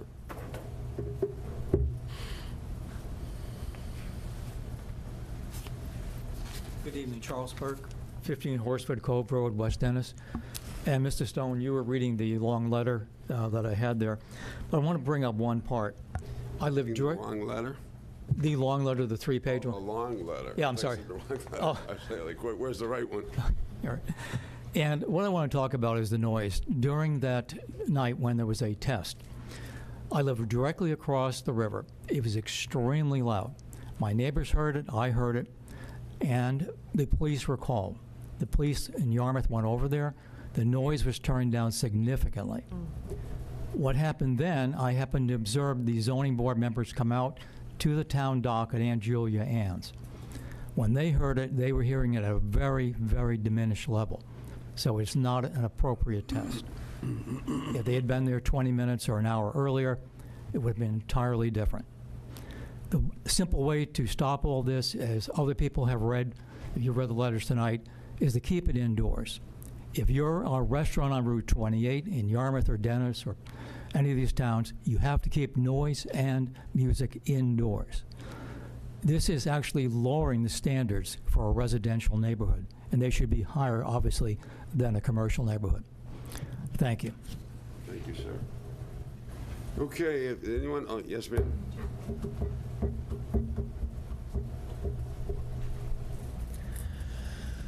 Good evening. Good evening. I'm Gail Burke, and I would just like to reiterate just a couple of points. One, it is true that standard is that the noise just merely be audible, clearly audible. So, there's not this concept that, it has to be obnoxious or be evaluated in some way, opinion-wise. So I think that's really a very important thing. And if it is audible, it is being transmitted farther than is legally expected. And that's why all of the commercial businesses, et cetera, keep their noise inside. And the licenses that were issued to this particular establishment all these years have been to just say that all noise must be contained within the building. It's a very wise way to license any form of entertainment. Otherwise, to try to have someone out there monitoring it or waiting for people to make phone calls or all of that type of thing, it's an incredible use of, again, human resources, because obviously the fabulous police department that's there tonight, they're going to have to deal with this. And people who are hired by the town of Yarmouth will have to deal with all of the problems, and people who are like yourselves, elected officials will have to deal with the problems. So we're just asking for a really prudent approach to this, and very simply keep it confined within the building, and we would appreciate that very much. You did that, for example, with the Flex Pond ruling, and that's great. I mean, just no amplification outside. It's really just too difficult to control something like that. So we really do appreciate that very wise and prudent way of licensing any form of entertainment. So at this point, I just want to say thank you very much, particularly to Tracy, post-comment that you do want to maintain neighborly harmony. Sure, Tracy has a question. I have a question because since I've been sitting here, I've been thinking about Sundancers and the Summer Shanty, which both have entertainment licenses, much later in the evening, and Summer Shanty's outside. So I'm wondering how you guys are affected by the music there. On their website, outside for the Summer Shanty. The people. There might be people. Building is, if it's. There's no music outside of the Summer Shanty. Yeah. I've been there. So are you saying you don't hear the music from the Summer Shanty or Sundancers? It's very interesting. One time every season, it's sort of like the first day of school when kids say, let's test this, type of thing with the teacher. Can I get away with this? Typically, the very first time they put on, you open up for the summer, you hear something, and guess what? Dennis police come by, say, this is it. All noises to be contained in the building, and then we don't hear it. So, I mean, you never hear. So I guess it's just, and I just want to say, I don't believe they ever put their entertainment actually outside. I do think that there are people probably sitting outside. I wouldn't question that. There's nowhere else really for them to sit. There's only a few tables inside, so it would have to be. So, I mean, and so all I'm saying is the people may be sitting outside, but actually, for what it's worth, as long as the music is contained inside and it isn't amplified, we wouldn't hear it. So that's generally, what goes on there. Anyway, in closing, I really do want to just emphasize that we do count on you to maintain neighborly harmony. We do appreciate that because we are neighbors and we share this environment, this absolutely peaceful and wonderful environment. So many people who do come to the area, that's what they comment about. It is so beautiful. It is so peaceful. It is so quiet. And in closing, that's what I really pray that you will maintain. And it would be very easy to do that by just containing all amplification within. So I hope that you will do that. Thank you. Thank you. Okay. Anyone else? Okay, time to go to the board. Who would Make like a motion to start? close the public hearing. We want to do that. You might have some questions of Pat, or do we have a second on that? Or you want to Second. We have a motion and a second to close the public hearing. All those in favor, say aye. Aye. Anyone opposed? Okay. I think that the hardest part really is the points that Pat talked about and having a little bit of faith. I think that we have a history here. and we had some bad blood from somebody who leased the property that was not the town of Yarmouth. So that's the biggest thing, is we've lost a lot of trust with people because of that. And, you know, we are not trying to be bad neighbors. I personally think that the Board of Appeals did yeoman's work and going through the process. I don't think that we would be anything different than a business in Dennis, that if there's a problem and you call, we have to react and change it. That's what I foresee. I'm glad that the Board of Appeals put a review process on it. But I think we should give it a try. I'm not opposed to trying it. I do think that we can have peace with the neighbors and also give this a try at the same time. It may or may not work. We don't know. I think like I said, the biggest problem that we have right now is there's just some bad history there. So we have to prove that it can be done, and if there's neighbors that are complaining, I have faith that our town staff is going to do the right thing by those neighbors. I have no doubt. Norm, do you have any thoughts? You know, I certainly understand the issues that were brought up. I think that some of them are overstated. I think and I really get uncomfortable when people use hyperbole to describe what they think will be an issue. I think that our town department that will run that is running the restaurant is very responsible. And I think that they're trying to do the best for the town and are, in fact, showing improvement in that facility. And revenues are increasing, and I think that's a result of quality of food, quality of staff, and I think it's reasonable to give them the opportunity to do something that is different from what they're doing right now. If it doesn't work, either because it's obtrusive or because it just doesn't appeal, then we can stop. But I think to ignore the work that the appeals board did, I think, which was conscientious and I think would not be right at this point. And I think that we, given the circumstances, I think we should be giving our management at the Grill a chance to succeed in this fashion. And we have a review point that is, I think, allows us to control it and to assess whether there are any issues. Tracy brought up the two restaurants in Dennis. I've been at both of them quite a few times, and been driven out of one of them and won't go back because of the entertainment. And the other, I've been there when entertainment is there, and then the grass and the deck are completely filled, and there's activity in the harbor, and there's kayakers, and there's all kinds of things going on in the river.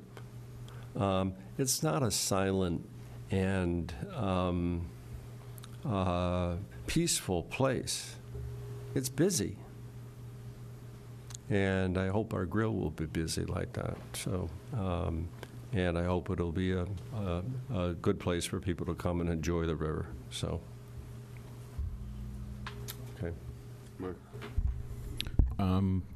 I don't really have anything much to add other than to just once again observe the amount of work that has gone in by town staff and by zoning board in terms of examining these issues. These issues have been looked at thoroughly by another town board.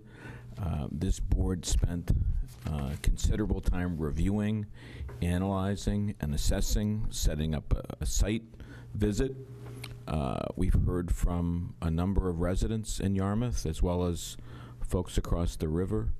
I think their decision was well thought out, it was well reasoned, and I fully support it.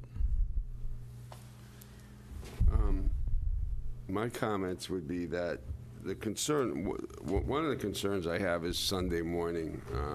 I do think there's going to be a real traffic problem there with, I mean, that's a premium time for golfing, and with the cars that are going to be there, I would assume if they're offering brunch, they're trying to get non-golfers or other people into the facility at that time, and I think it's gonna have some significant traffic issues that develop on Sunday. I agree with you. On the other days, it probably would not. The other problem I have is as the folks have pointed out, we've treated Flax Pond differently. They wanted to have outdoor entertainment, and we said no because was residential neighborhoods there, and there was the retirement home in that facility. We wouldn't let them in, and obviously, there's a money motive for the town here, but I'm not so sure that justifies the different treatment between the Flax Pond facility and this facility.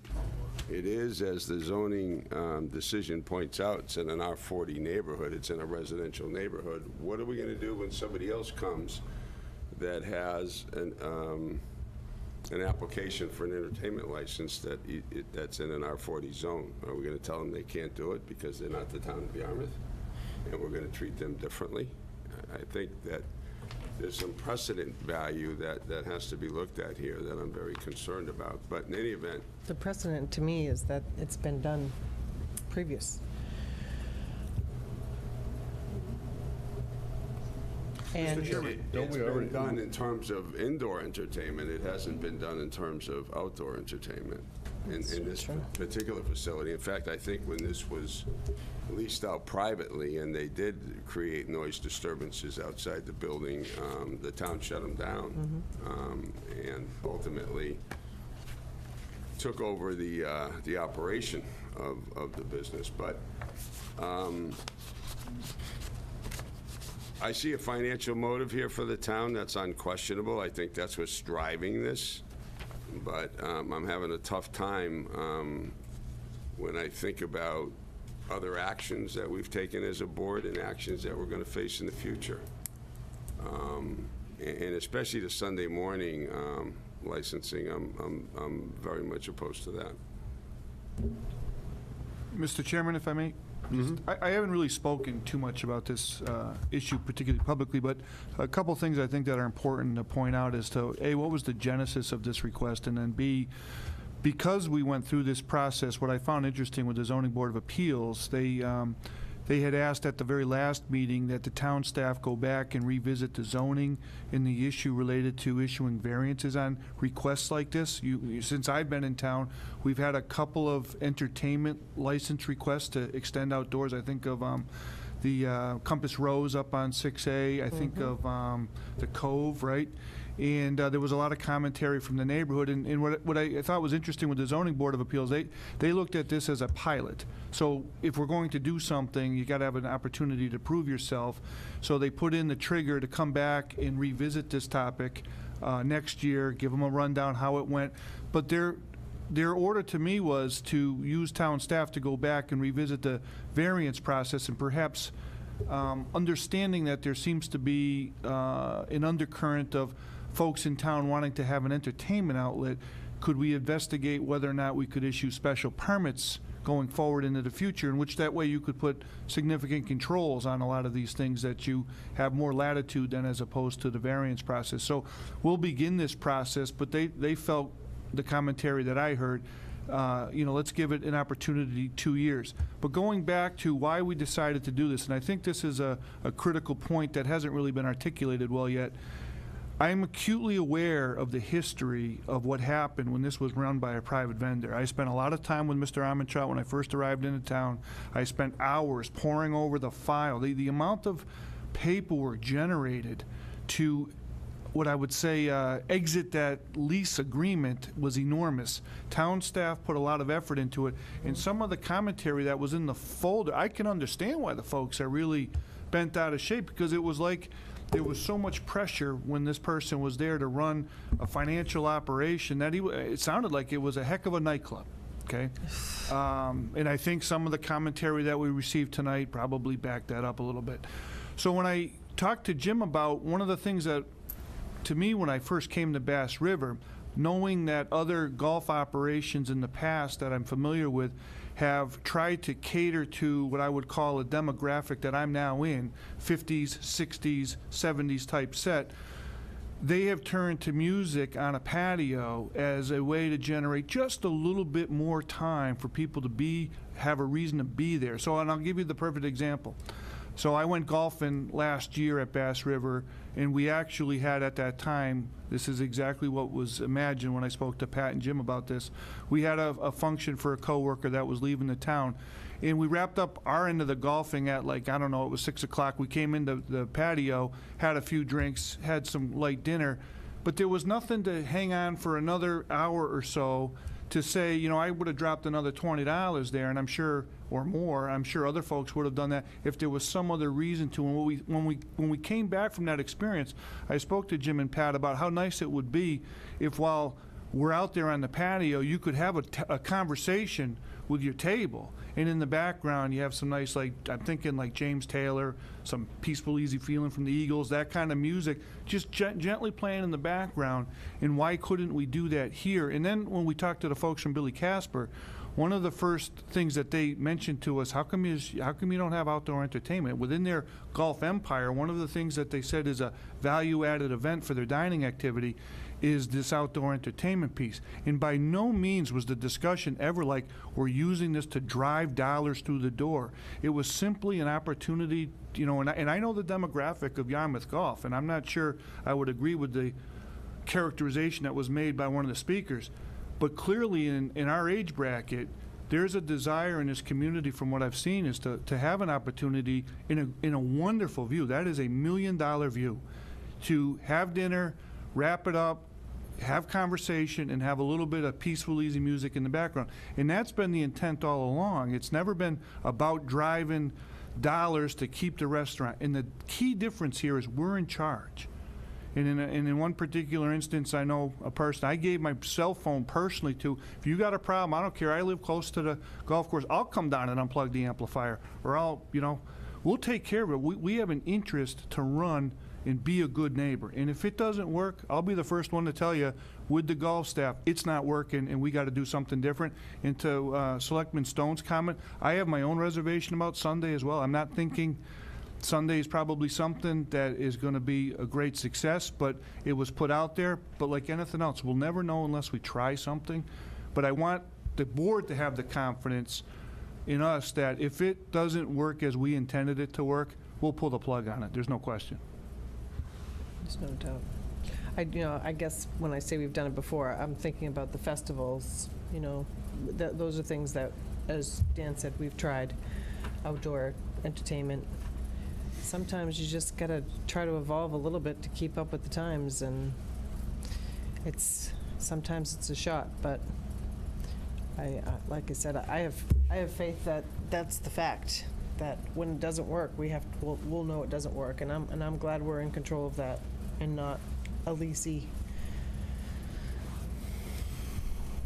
I make a motion to approve the application as presented. I second. Any further discussion? All those in favor say aye. Aye. Aye. Opposed? Nay. I'm opposed. And your comments to me go a long way. We've taken them all, we've read them all. I think it's very important.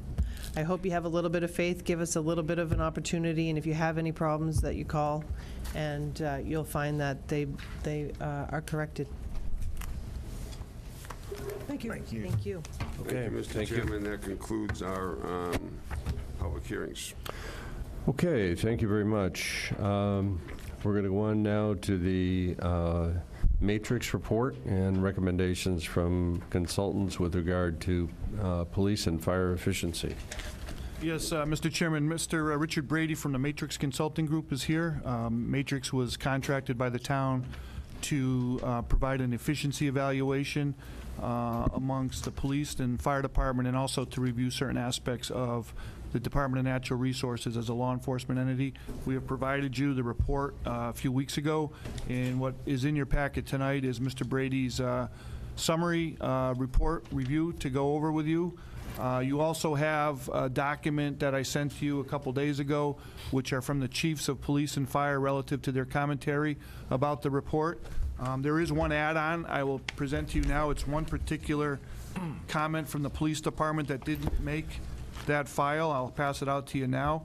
Do you have a copy of the response in the packet at all? I don't think that would be in the packet, but I do have that with me personally, so if anybody wanted to know where the department's weighed in on it, I can share that. I read it online, but I'd like to have a copy in front of me, if you don't mind. Thank you.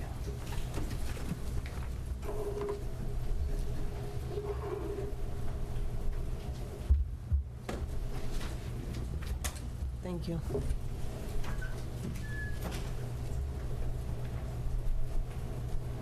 We want to, Mr. Forrest stepping on, maybe take a quick recess to get the copies for everybody, and it's up to you, Mr. Chairman. Why don't we proceed with the discussion, and then, we'll have that information available to us in a few minutes. All right, I'll get started. Good evening, members of the board. I'm Richard Brady. I'm the president of Matrix Consulting Group, and I was the project manager on this assignment. I've got 275 pages of police and fire report to go through. I promise you I will just stick to the high points. If I speak too fast, kindly remind me of that. But again, I'm going to stick to the high points on this. So where's my clicker? So just to remind you what we were asked to do and to build on what the town manager mentioned, our scope of work for this study was comprehensive. It was certainly to look at police and fire service delivery in the town in terms of the services that are provided, the levels of service provided, et cetera. To compare those levels of service to best management practices in police and fire services, as well as to prevailing practices here on the Cape and elsewhere in New England. Certainly to look at police and fire staffing and operations, and as part of that to look at deployments in time and space, time being how they're scheduled, especially in police, but also to look at where stations were located in fire and to look at the beat deployment system in police. To look at cross-functional opportunities for shared services in police and fire, since they're both public safety functions operating within the town. To look at the public safety management needs, to look at facilities, equipment, use of technology, and importantly, I think a growing interest on the Cape, because we're involved in another study with Truro and Provincetown, but also elsewhere in the Commonwealth and around the country, looking at regional shared services as opportunities to increase efficiency, effectiveness, get economies of scale on certain kinds of things, et cetera. So, as you can see from that list, that this was a very comprehensive study. How we conducted the study was comprehensive as well. We got extensive input within police and fire department through extensive interviews, but we also utilized an online survey for police and fire personnel to respond directly and anonymously to us on staffing and operational as well as management issues and opportunities to improve services to the public. As you can see from the 275 pages in the report, there's a lot of data, probably as many numbers as there are words in this. So we relied pretty extensively on the facts associated with service delivery and used those to complement you where there were positive things to highlight in services that are being provided, as well as to identify operational improvements. So the vast majority of the work that you have in the reports is looking at public safety service delivery and resource options. We also interviewed, because of the regional piece in the scope of work, met with some of your neighbors in police and fire as well as town managers, and had a survey throughout the Cape to look at where there were opportunities to increase some of the great things that you're doing here in the Cape in terms of sharing operational issues, in terms of mutual aid and response, as well as training and other types of things. Throughout the process, we collaborated with management in police and fire, as well as with the town. We had a building process where the first month or so in the study, which started back last winter, was a fact-finding effort, and we summarized what we found out in terms of the as-is operations of the two departments in a descriptive profile. And then we had a list of issues which we discussed with them, and then a draft report which was first issued, I think, in middle of spring, and a final report in June. So throughout this process, my reason for bringing that up is that there are no real surprises in this report, at least in terms of the public safety managers. And as I said, it was a collaborative process. Before I start talking about the improvement opportunities we had and commenting on how services are provided in Yarmouth, there are many positive things that hopefully aren't lost in the bulk of this report that are important to stress. And I think they're shared between both departments. And one is an extraordinarily high level of service for both police and fire, not just in terms of things like response time to high priority calls for service, but also a real depth to programs for two relatively small departments, and a level of community engagement that is really important to see in communities like this. It's also important to point out that while we have identified some opportunities to improve shared services both internally between the two departments and externally on the Cape, that it is building upon successes that have already been demonstrated both within the town as well as externally. And I guess the last thing is because these are two relatively small departments with small management teams, they both have gone a long way to assigning collateral duties to management, supervisory, and even line staff to help develop those personnel, as well as to help share the load of managing the department. That has a corresponding issue with it, of course, which we'll talk about in a little bit, but it is quite positive. So let's talk about the key findings, first of all, in patrol. I'm going to weigh you down a little bit with a few facts. And you'll see in the report in my discussion in the next few minutes that we spent a lot of time looking at requests from the community, what are called in both police and fire calls for service. And we do that because all of those things are measurable through dispatch, and they're events that happen in people's lives and the people's lives that you serve in the community that you have to do something about. You can delay a response, you can respond in a different kind of way, but it's the core element of workload that you have to look at in terms of what the community, in fact, looks at in evaluating the success and effectiveness of their department. Where that ultimately gets to for us, for police, is the other side of the equation. We look at how committed they are on responding to the community needs when there is some problem, whether it's a crime thing, a burglary, or a theft, or a more serious crime, or even a quality of life type of thing, a complaint about noise or something like that. But those things, you have to do something about it. But the other side of the equation is the proactivity, and that is the cornerstone of effective policing today, is that if police officers spend all of their time responding to calls for service, they have very little time to be dealing with the community about what their problems are with safety and security and quality of life issues, as I've mentioned, to deal with recurring problems in the community, whether it's crimes in a particular area, graffiti, et cetera, those types of things. And they need time to be able to do that. It's not free time, it's time to solve problems. So we look extensively at that, at the calls for service time, in order to establish that they've got time to be proactive. Here, looking at the calls for service, they follow a pretty predictable pattern in terms of when calls occur during the day and during the week. They not very active in terms of calls in 3 o'clock in the morning and those kinds of hours, but once people are awake and having problems or needing help, they start to increase during the day until in the middle of the afternoon they peak and gradually decline. What was a surprise to us here is that being where you are on the Cape, that the seasonal variation, which does occur, isn't as great as it could be. It isn't as great as other communities we know in the Cape, like Provincetown, for example. So there's a steadiness to this which does increase in the summertime, particularly in July and August, but it's a factor of 25 to 30% more than the average rather than doubling. And as I said, that surprises a little bit. When you look at the types of calls that occur, they reflect a low-crime, service-oriented community. These are just the top 10 calls for service that the police department responds to.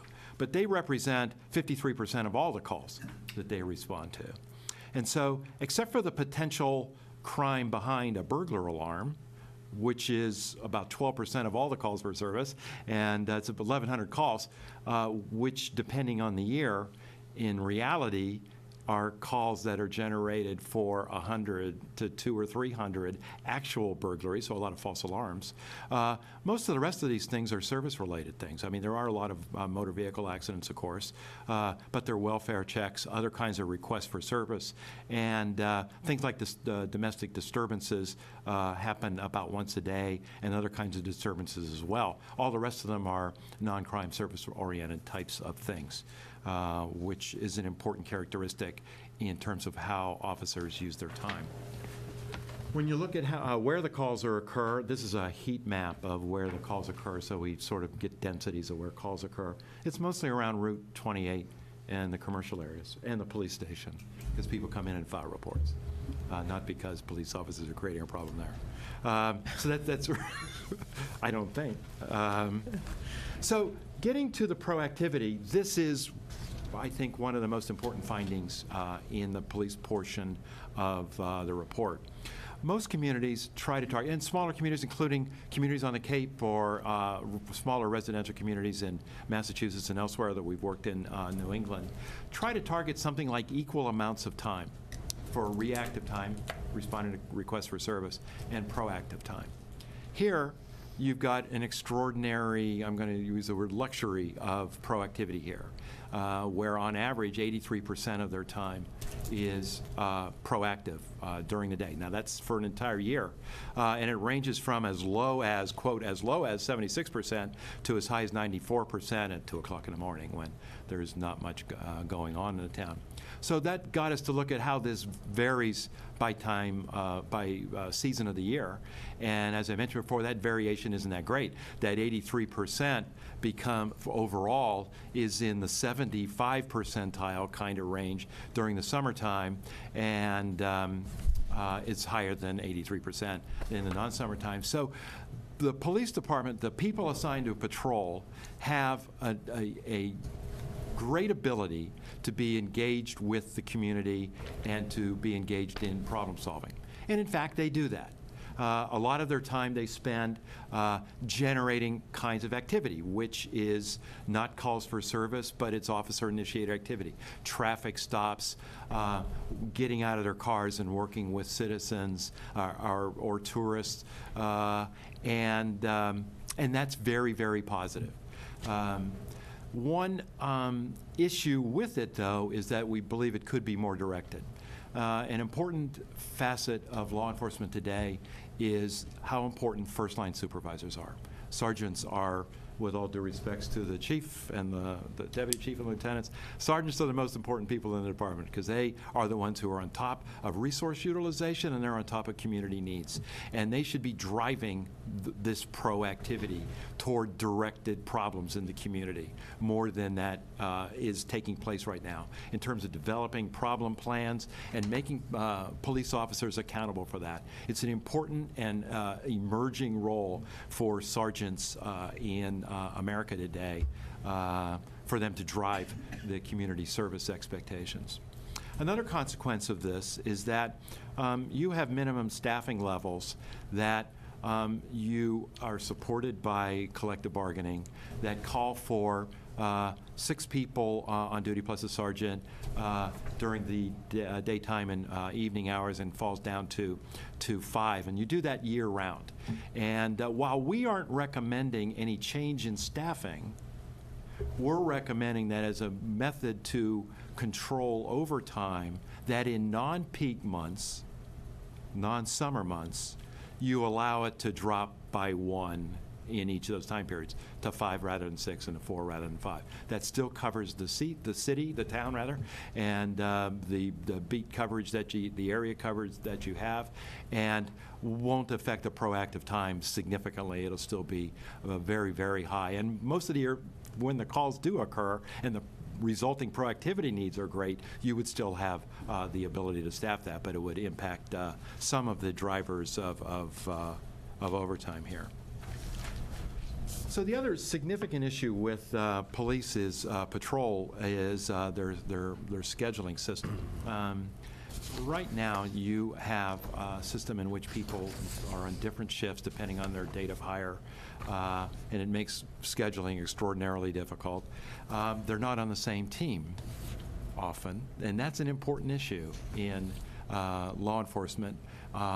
Even if it's a rare event that officers respond to 3 or 4 person to a very serious call, that the ability to know and to work with and to train together and to brief with a consistent workforce is important in a lot of walks of life, but it's extraordinarily important in law enforcement and police patrol, and you don't have that here. Sergeants are on different shifts too, so they're often on different shifts from the personnel that they're supervising. The different shifts have different availability factors, which not only makes it difficult to schedule, but has an impact on things like overtime.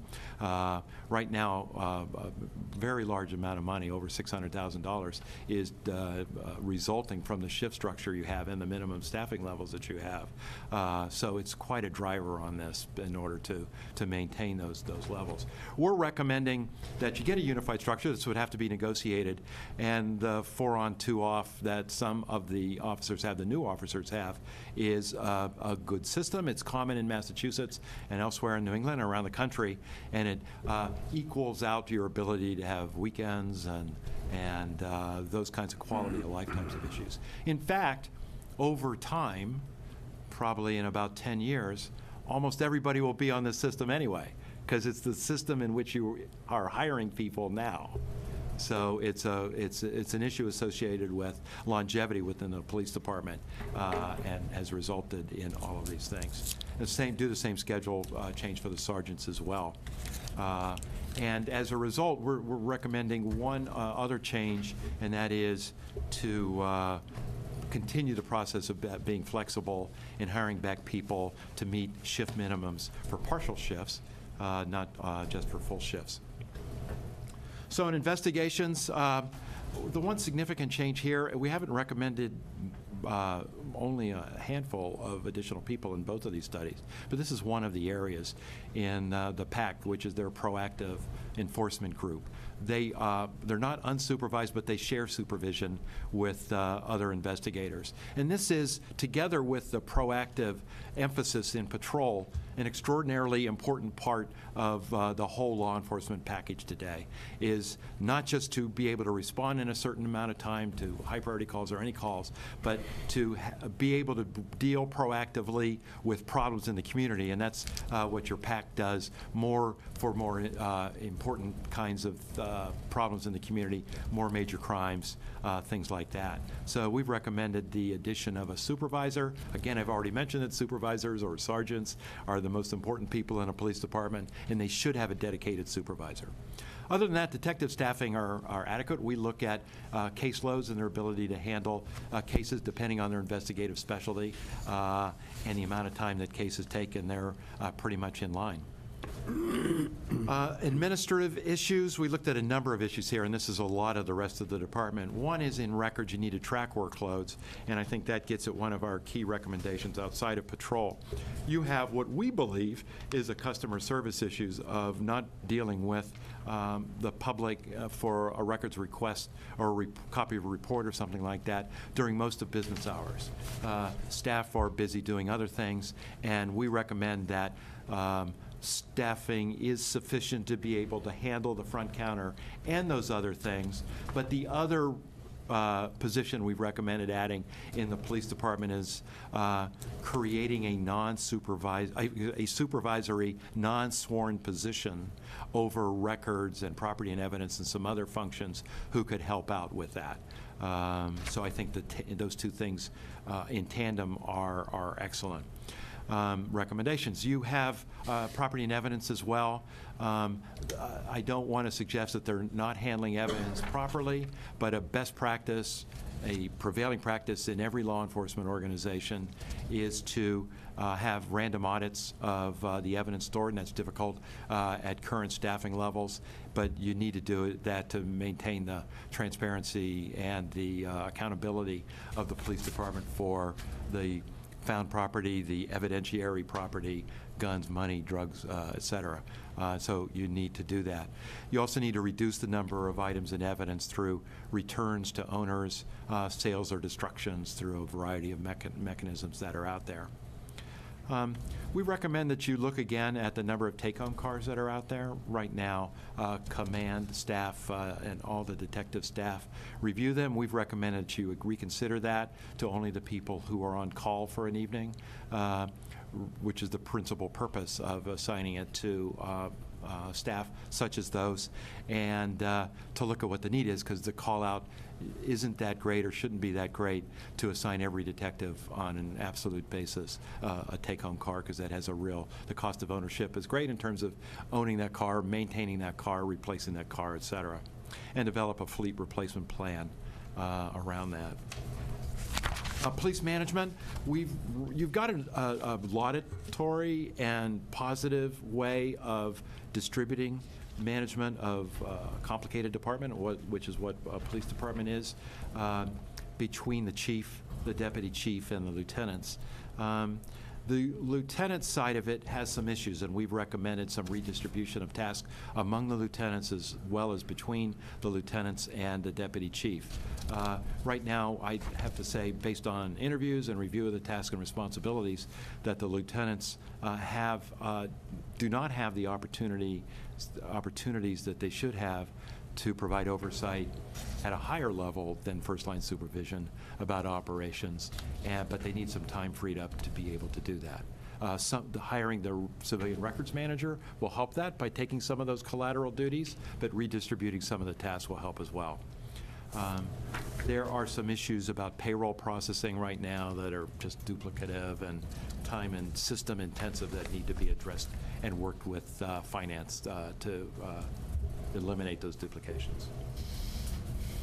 So fire. Same kind of predictable daily pattern. Here, when we talk about a fire department, we're talking about a department that is over 80% emergency medical services. Fires everywhere have declined as a proportion of what firefighters do, but here, for a variety of reasons, the tourists, the residential demographics, the proportion of emergency medical calls is over 80%. And here as well, the seasonal variation is not great. It's high all the time, and just peaks a little bit more in the summertime. So again, 80% of the calls are EMS related. We've recommended you make some formal targets for not just travel time, but also what's called turnout time, the time it takes from they get the call to when they get out the door, and call processing times with dispatch as well. I'm going to skip ahead a little bit because I have a couple of maps that I want to show you that are a little different because it's emergency medical service than it is, and fire, than it is for police. And it's looking at, this is kind of hard to see for people in the audience, I know. These are the response times from the 3 stations at an initial response time, a total response time from call to arrival of just 6 minutes. So you can see in the green area, that's the totality of the area that you're able to get to. And for an ALS for a paramedic response of 8 minutes in average travel time, you can see that green area is larger, but there are still coverage issues inside the town. I think you're not trying to design in a community like this necessarily for its size and its density, an area where it's like a Venn diagram of overlapping circles as you would in Boston or another community, but I think the conclusion here, based on response time analysis and other things, is that it's a reasonable level of coverage, but there are issues with it that are important. And an issue which, if you maintain 3 stations, is not an easy thing to solve. The bigger issue here is that the call loads are such that the number of concurrent calls, mostly for emergency medical calls, is great. If you look at that graph on the bottom, those are cumulative numbers, so that over 70% of the time, you've got more than one unit committed, up to all of your units, and you're getting callback units or mutual aid partners to respond. This is the highest we've ever seen. Most of these calls happen during this same period here, where it peaks during the day. So as a result, we've recognized that this is a potentially significant issue for the town. It is impacting response times because units are having to respond out of service. So we looked at a variety of options. We looked at adding another full-time ambulance unit. We looked at a part-time unit. We looked at other kinds of solutions. We've come down to recommending for now the addition of a peak hour 12-hour unit, which is different than how you operate right now, but it would result in adding 8 firefighters that would largely cover the cost that you're now paying in overtime to bring back supplemental personnel for units, but would avoid the cost of having another entire 24-hour 365 kind of unit, which you may need eventually. But again, most of the calls are occurring in those peak hours, so we're recommending that in the interest of cost effectiveness and developing an approach that is consistent with the need today to develop a part-time unit. So various other fire programs we looked at, and I think because of the change in the community, and I think some of those response time issues that we pointed out, and some of the other decisions that we are talking about here, we think you need to start an independent process within the fire department, but involving you and the community for input to develop more of a long-range plan for fire and emergency medical services that could challenge the deployment system in stations, could challenge some of the other things that we'll talk about in a second. So some other recommendations we made on other kinds of programs is talk to collective bargaining to develop an employee performance evaluation system, at least something like what police has.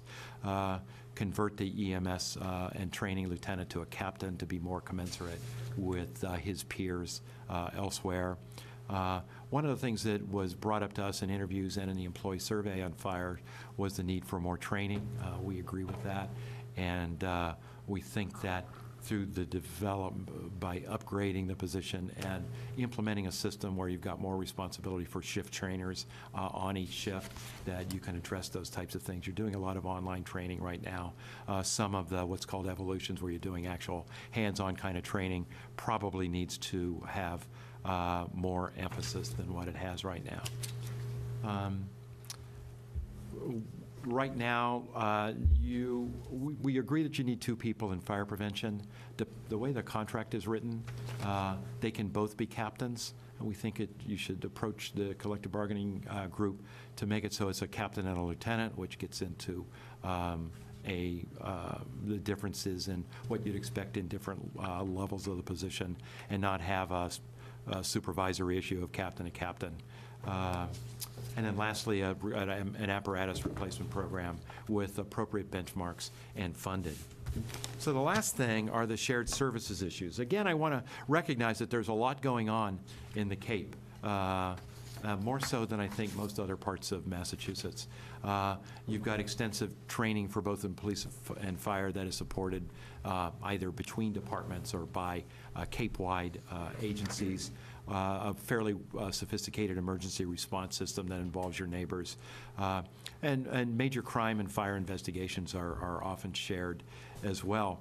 Apart from departmental consolidation, there are other things that you can do. We're going to talk about dispatch in a second, but you should explore additional opportunities where they are available, either through the Law Enforcement Coordinating Council and similar things in fire, or bilaterally with your neighbors, is to just keep picking them until you get to where you should be in terms of sharing services, because the Cape is different than a lot of Massachusetts in terms of commonality of issues and problems that you're dealing with, and it really begs shared service.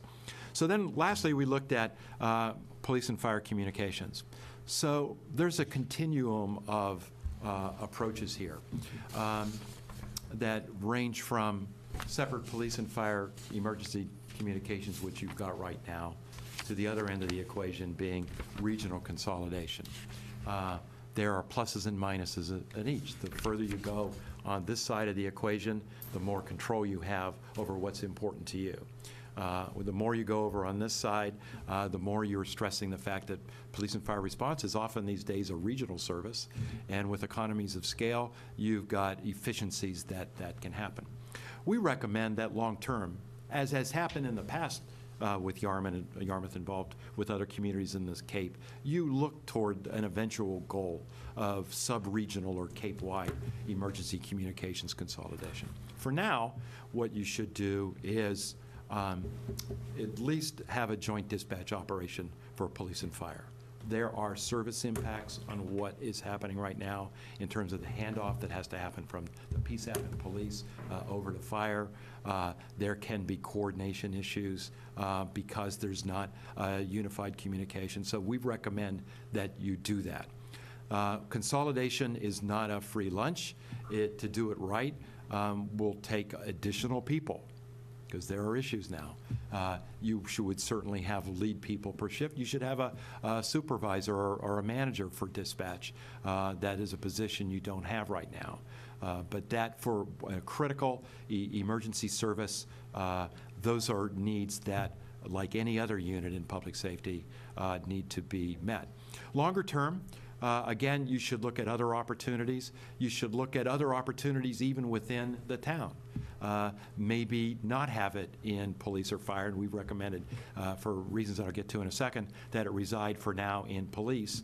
But maybe it could be independent. The more you look at a more regional operation, the more it would certainly be a regional authority or interlocal agreement type of approach for this, and you should be open for all of those. Whether it's within the town or whether it's on a regional approach, you need to look at governance, because both police and fire in Yarmouth need to make sure that their professional officers' needs are being met in terms of safety, and that the needs of the community are being met in terms of effective response. So this is a recommendation we're making for now. We're having it in police because you can do that relatively expeditiously in terms of housing them in a part of the police department that can accommodate both police and fire dispatch. Longer term, there might be a different opportunity, and by expanding the fire service strategic plan, which we've recommended to include police and the community for this question, would not be inappropriate at all. So that's our report as fast as I could give it, and I'd like to answer any questions that you have. Start with Mark. Are we going to let the chiefs respond before, or is that I don't not think part we of want to this? get into a whole discussion at this point. Yeah, the chiefs have been asked, you had a short summary version of what their commentary was, and I would say, in general, with the exception of dispatch, there's a lot of agreement with what was found today. I think you also got a good idea of what some of the hurdles are on some of those agreement areas. But I have asked them to provide a more detailed explanation to you on September 12th on the areas of disagreement, such that they can come in front of you for further questioning to your satisfaction at a later date. I didn't think it would be really productive to get in a that kind of dialogue. You have the short sheet of what their agreement areas and disagreements were for tonight. Okay. So if I just understand, we're going to be talking about this over at least 2 meetings, perhaps Yeah, several more? Absolutely. That's right. Okay, so this is sort of our initial bite at the apple to kind of at least hear from Mr. Brady, is it? Yes. Yeah, so we can hear from him, and then we can continue this conversation in the future.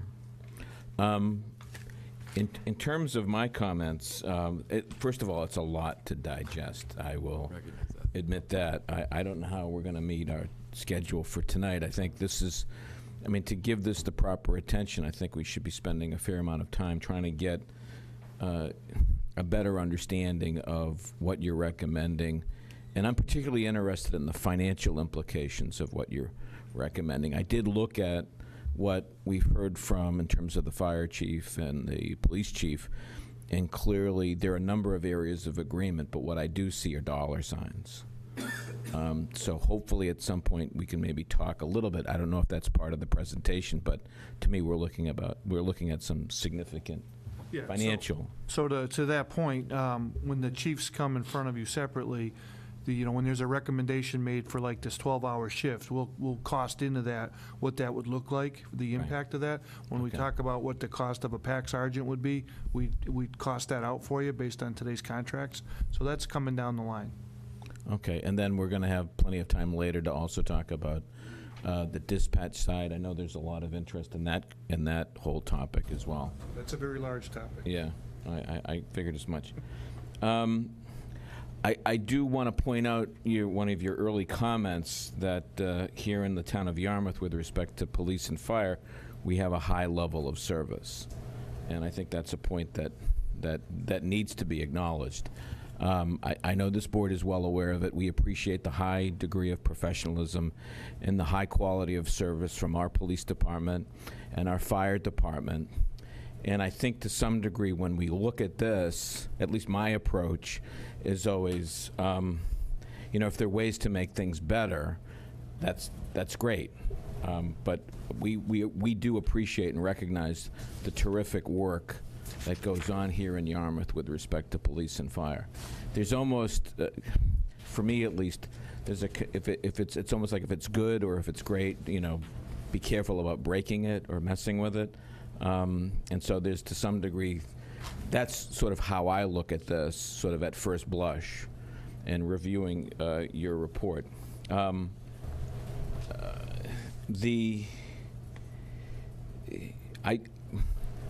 very interested in talking about the financial implications of this, because to talk about it later, obviously we're going to have to deal with it later, but to me it's sort of a big missing piece in all of this. I noticed there wasn't much discussion of training other than it's to be encouraged and supported, but I know that's a priority both for fire and for police. Are there other comments that you might want to expand on with respect to the training side?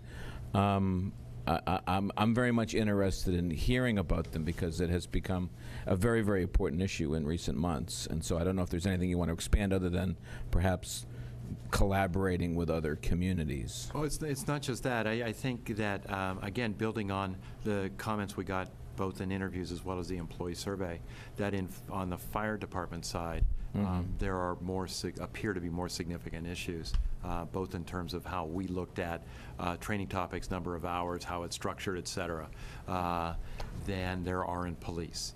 And I think part of that could be addressed by creating a system in which there are, and this is common around the country, about having shift training officers who are responsible for making sure that shift maximizes its access to training materials. I see. One of the things that did jump out at me was on the fire side, the EMS, the amount of concurrent calls for service. I think that's something that was it sort of really jumps out and sort of speaks to a real concern that sort of on the list of things to address is something that I think we need to make as a priority. You said that in your work with other communities, this is something that obviously is unusual to see this level of. It's among the highest we've ever seen, and it's the kind of thing that it's not easy to look at another alternative. You can't look at another alternative. You can't move stations. You can't reduce the number of calls reasonably. I mean, there are just more calls than there are units to handle it. And these are mostly emergency calls. I would imagine that places enormous stress on the department and the personnel both in some respects a human toll, just in terms of the trauma that you're saying. Just the amount of activity in and of itself must be very, very challenging at the very least. Absolutely. Would you suggest that perhaps that this may be, I mean, one of the things that we haven't done here is sort of identify priorities, sort of list. I mean, I hope at some point we can get to that, and then in looking at this report and the recommendations, figuring out the areas that really ought to be addressed and discussed. If I might, yeah. So to that point, from the moment I arrived in town, the chiefs made it very clear this concurrency issue is significantly problematic. So that's why we crafted together the SAFER grant, the strategy to add 4 more staff members, paramedic staff, the ambulance fee. But that's about at 50% level. To get to the point where we can make a bit of a dent in this thing, we'd have to add more staff. But it's all got to come in incremental steps. So we're going in that direction. This has, from my perspective, on the fire side, the highest priority to address this problem with concurrency, because I hear it from the chief almost every time I run into him every day. So we are taking a look at that, but it is going to take a while to get there. So in terms of the fire department, that would be probably at the top of the list as an issue to address. How about in the police department, in terms of what we should be focused on? What would be at the top of the list there, do you think? Getting everybody on the same shift. Okay. Clearly. I'm going to stop right there, Mr. Chairman. I'd be happy to take another turn at this at the end. I'll give some time to the other select board members. Okay. Mike? First, with respect to the police, with the key findings, you say reduce the number of items in evidence through return, sales, or destruction. Now, as I'm sure you're aware, those items have to be kept throughout the court process, throughout appeals. Do you have any kind of guidelines or anything like that that could, that the police could use to gain some better efficiency in that area? Well, there are best practices for property and evidence storage that relate to periodically getting in touch with detectives or directly through the court or prosecutors to find out what the disposition of a case is and whether property can be released or evidence or could be released to owners. And that requires some ability for outreach, either on the part of detectives or property and evidence personnel, to be able to do that. Apart from that, in terms of apart from returns and finding out what the status is in the adjudication process, it's a question of what mechanisms you have available to get rid of stuff.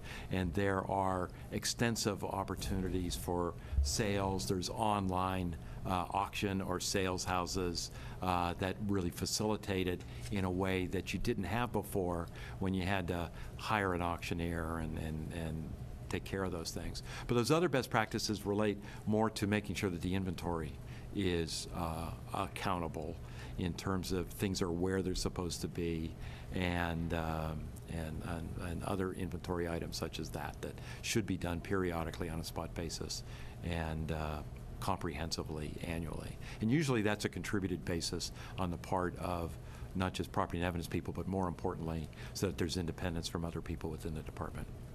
So it is easier to do now. Did you see anything in your study that indicated that there was a need for improvement in that area, or is this just some generic statement that you would make with respect to all police departments? No, this was an issue here. What about the actual physical facility for evidence here? Did you make any observations about that and any recommendations as to whether or not that needs to be expanded or moved or anything along those lines? The size of an evidence facility is not just based on the number of items that are in there, but the flow of evidence and property and how you get rid of it. Mm-hmm. So okay, so the you need more space the less efficient you are, in other words. To a point, I would agree with that. But I mean, stolen bicycle is going to occupy so many square feet, right? Yeah. The non-sworn supervisory position that you mentioned with respect to records, Do I understand you would replace a police officer with a civilian position, number one? And number two, would that be an additional position? And number three, what kind of money are we talking there? It is an additional position. Right now, it's a police officer that has a number of other duties and not strictly speaking supervisory. Sir is not a supervisor. What kind of money? I think you'd have to do a salary survey, but somewhere in the probably $75,000 kind of range. Do we expect, or higher, up to do we 100. expect to recapture some of that in the sense that we can deploy that officer elsewhere? Yes. Yes. And has that been quantified? In the report it has been, but it's a cost you've already got. It's just that it's a more effective use of that officer. You mentioned certain duties that would be reassigned from the lieutenants to the deputy chief. Can you tell me what tasks those would be and why, what drives the need for that reassignment of duties? Okay. Well, overall, I think I'd say that when you're in a department with an organizational structure where you've got a chief and a deputy chief, that the deputy chief is really the operational commander. And that doesn't mean that the chief isn't involved in it at some level, but the chief has other responsibilities, involved more with the community, dealing with you and the town manager, budgeting, other departments, those types of things.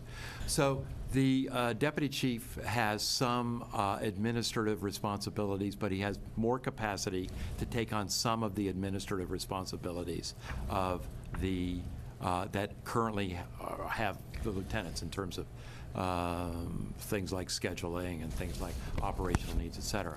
So the deputy chief is involved in social media and public relations and things like that. We think he has the capacity to take on some of the more administrative types of things. And what benefit would that be to the lieutenants, these tasks that you have in mind that I don't think you've identified specifically? What advantage would that be to the lieutenants? What would they be able to do in turn with the extra time that they would have? The lieutenants today are largely administrators. They're not links in the chain between first-line supervisors and patrol officers and the community and the chief. They have a different role to play with respect to operational oversight, shift, watch command types of things,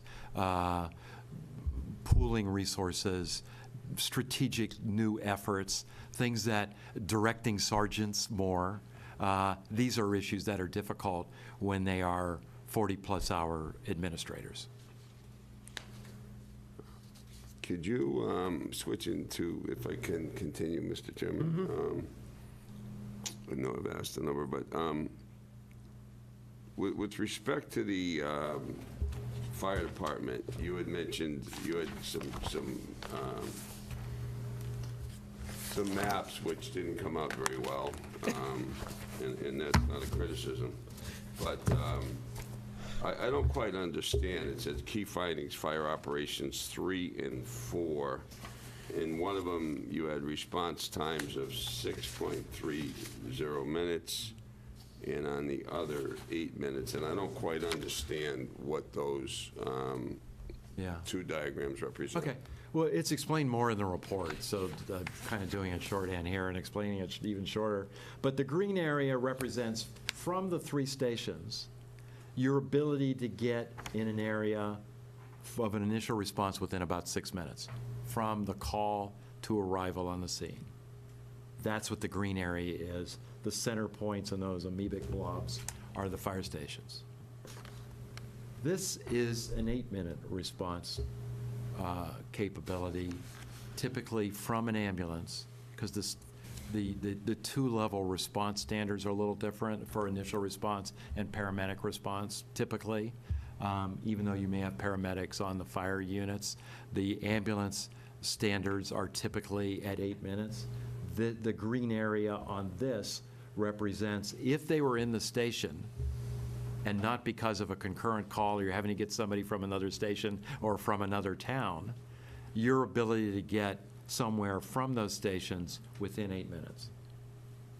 So what, is there some objective standards that you would pass this information by to see whether or not best practices were being achieved or not with these response times? It would be to look at where the calls actually occur, and we've done that. But the problem is that with the current call load and this 70% concurrency issue, that you're not really judging the effectiveness of station locations because units for EMS are typically out of service for another call. That's a very significant issue, and it makes mapping quite difficult because I have to look at it dynamically from where units actually are for 10,000 activities. In your study, did you consider at all the feasibility or lack thereof of consolidation of any of the 3 stations? No, we did, but we believe that while you could get some benefits from consolidation relating to co-locating units in like 2 stations, that the response time issues are going to be worse based on our mapping. And so therefore you would recommend against that? Yes, we thought that the route was not, for our study, was not the location, because you've divided the town geographically 3 ways pretty effectively, but it was the call load was the most significant issue. Just to go to shared services for a moment. You talk about a short-term consolidation of police and fire dispatch while evaluating long-term options. What do you and I know what short-term means and I know what long-term means in very broad terms, but what are you envisioning in terms of a time frame of short-term consolidation? I would think in the 3 to 5 year time frame. All right, so you're talking about a more permanent plan after that, 3 to 5 years. And that gives you a chance to get the strategic planning effort together to look where there were regional opportunities that you should consider, and just to give consolidation a chance to work, and then look at other organizational opportunities. Okay, those are my questions, Mr. Chairman. Okay. Tracy? I'm not going to ask any questions tonight. I don't think it's fair that we ask questions with the chiefs not being able to respond. And I have 1,000 questions. Each one of them probably could use a workshop of its own. For each one of these, you know, every action, there's a reaction, there's a cost, there's service effectiveness. They're all really important. And I think it deserves the full time that it needs to give to be able to really go through them and flush them out. Okay. All right. I had a couple of questions about first starting with police. And I was trying to understand the relationship between the first chart that shows time of day and then the chart that shows, I guess it's response, or I'm not, you know, that. The green box. Yeah, that first chart shows that. Oh, you know, this blue chart? No, the next one. Oh. No, the next green one. one? It's green. Yeah, that one, right. That green one. What is that statistic exactly? Man, it's really hard to, the statistic, okay. It's officers, patrol officers, they come to work, they leave work. Within that time is 100% of their time. So we're factoring out things like meals, breaks, briefings, those types of things. So the time that's left over, 83% of that time is time that is not committed to handling a request from the community, but is time to be proactive, either to generate activity like a traffic stop or, you know, be somewhere where there's been a recurring problem, or meeting with a community group or individual citizens, checking locks on a strip mall late at night, those types of things. So this is the amount of time they have available to do those sorts of things, as opposed to responding to a specific call. Okay. So I guess because of the fact that the call patterns are heaviest late in the afternoon, or midday to late afternoon, it's understandable that the availability would be the lowest during that period of time. But still relatively high. Relatively high, okay. Why is that? Given the I think in the large part the it spike in volume. relates to the size of the town and your need to deploy people geographically the way you have in order to have adequate response times. So a consequence of that will be higher levels of availability for proactive things. So if you reduced on-duty staffing as a permanent measure, you could get response times down to 50 or 60%, pick a number, but response times would suffer because you've got a large town to cover. Okay. And that's a difference between police and fire in the study, because in fire, it's the complete reverse, excuse me. Go ahead, in fire. In fire, it's the completely reverse. It's all about how the workload dominates. Not that firefighters need proactive time to do the same kind of things police officers do, but they need proactive time to do, as one of you suggested, to not get burned out. Okay. Would the map in fire change if we implemented the suggestion that you had with regard to a part-time shift or a... No. Okay. That table would change.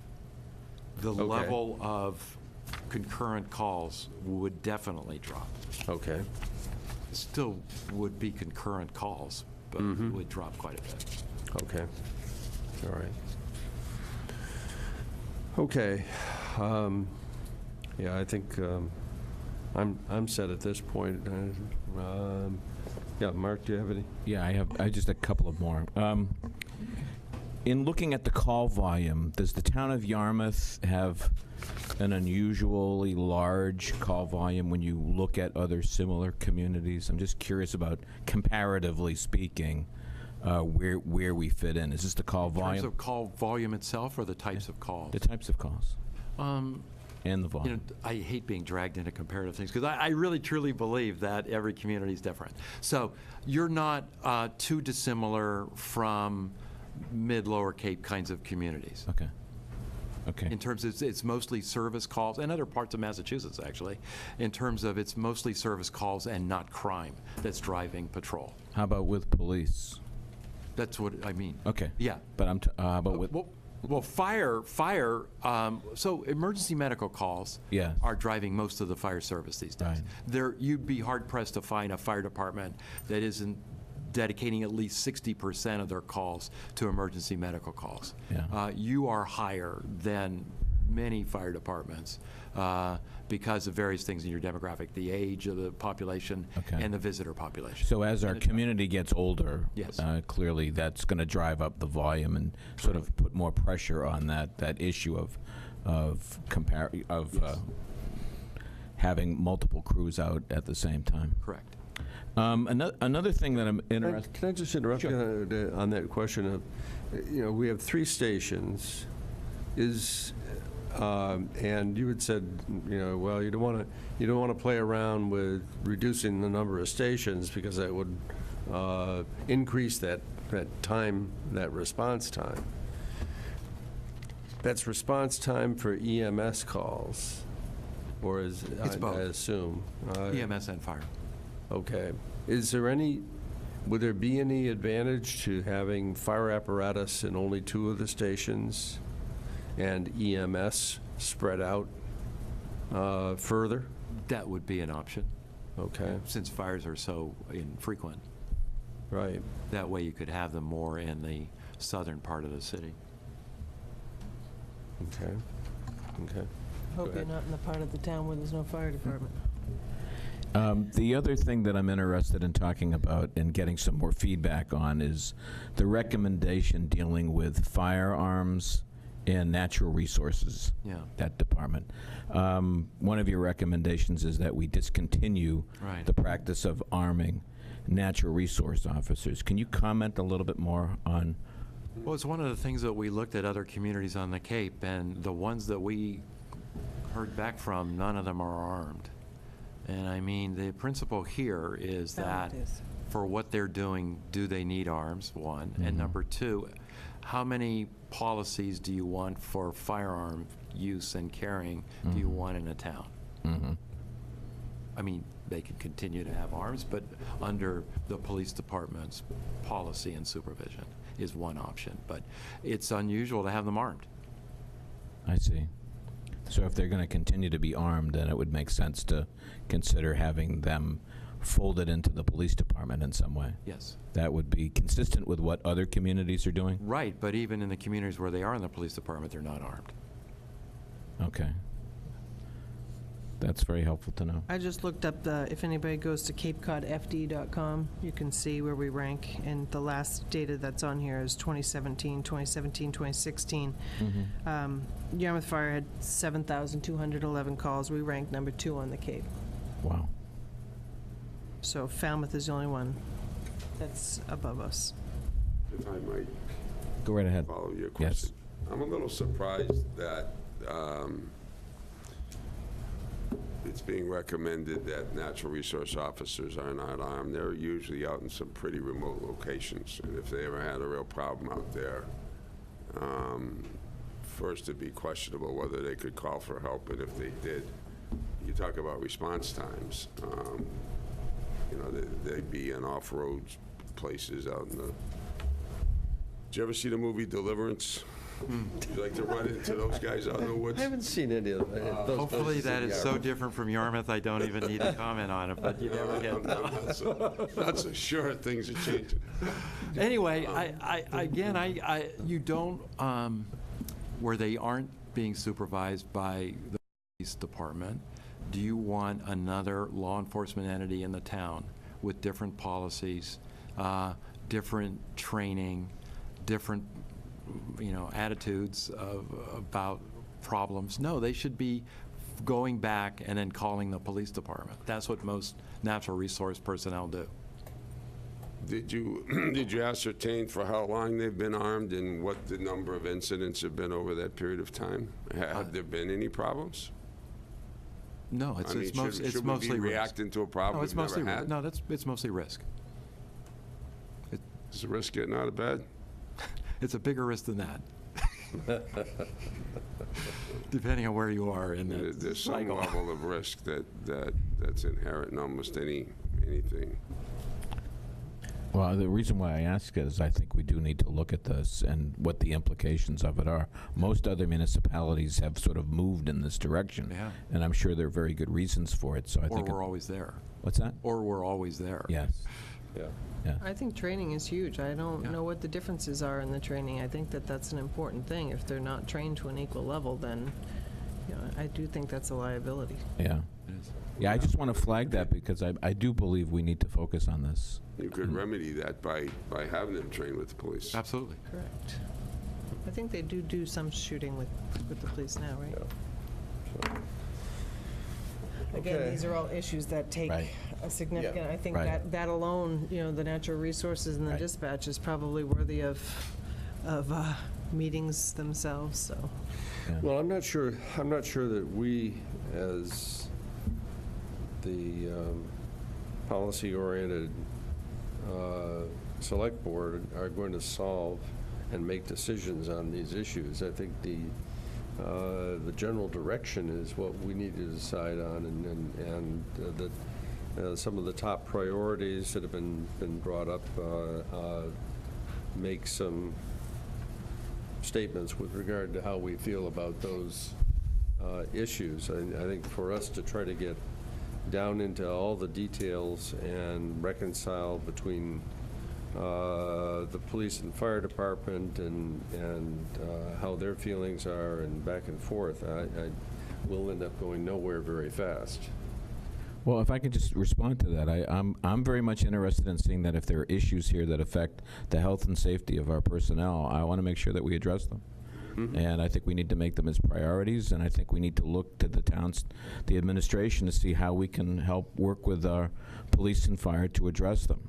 There's some things that have come out in this report that are quite serious, and I think we ought to make as a priority.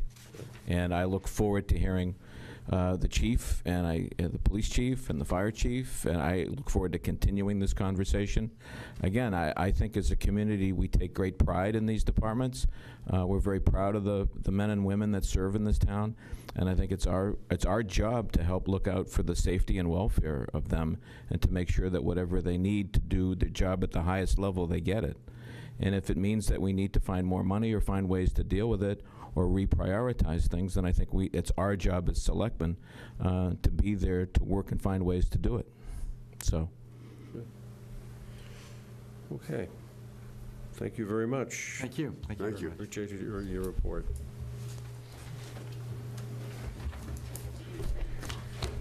All right, we'll continue on with the stormwater update.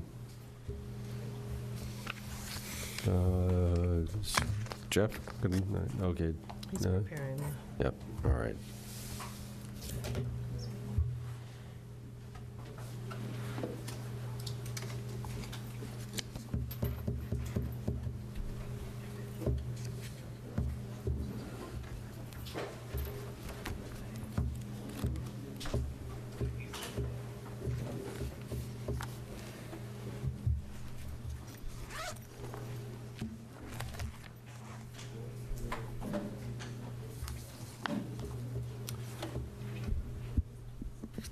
Well, good evening again. Jeff Colby, Public Works Director. We're here to give you just a general update on stormwater. Is this on? Yes, this is Rebecca Balke from CEI. She is our stormwater consultant. I'll talk about her experience in a moment here, but we just want to give an overview to the board and the public on stormwater.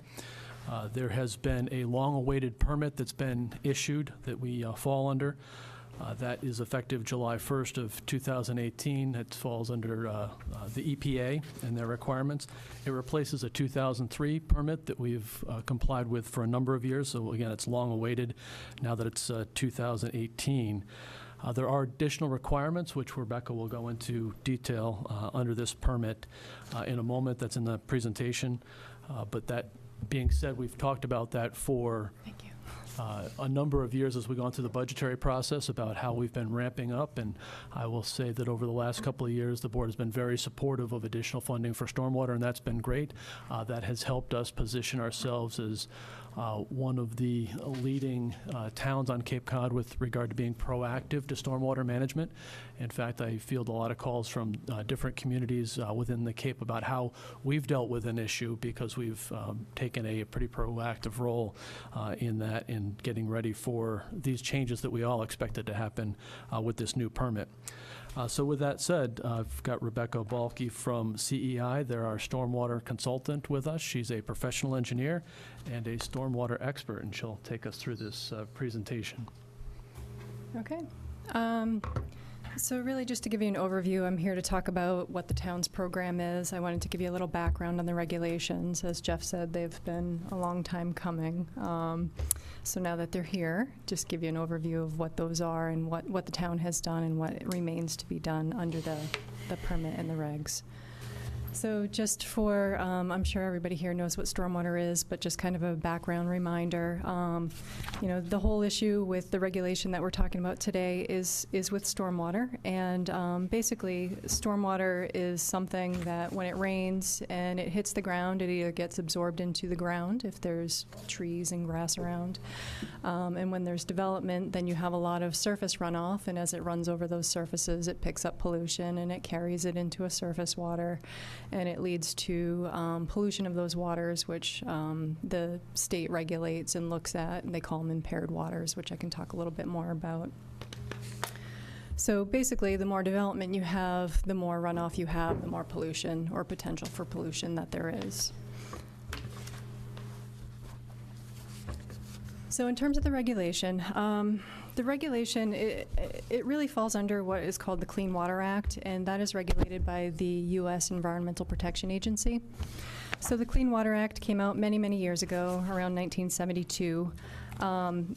You may hear the term NIPDES, the National Pollutant Discharge Elimination System. That's really the piece that deals with discharges to surface waters, whether the stormwater runoff or wastewater discharges from wastewater treatment plants. It really encompasses all of that. So under the NIPDES program, basically, what we're looking at for the stormwater piece is in 1990, they started to regulate really large communities, so those with populations greater than 100,000.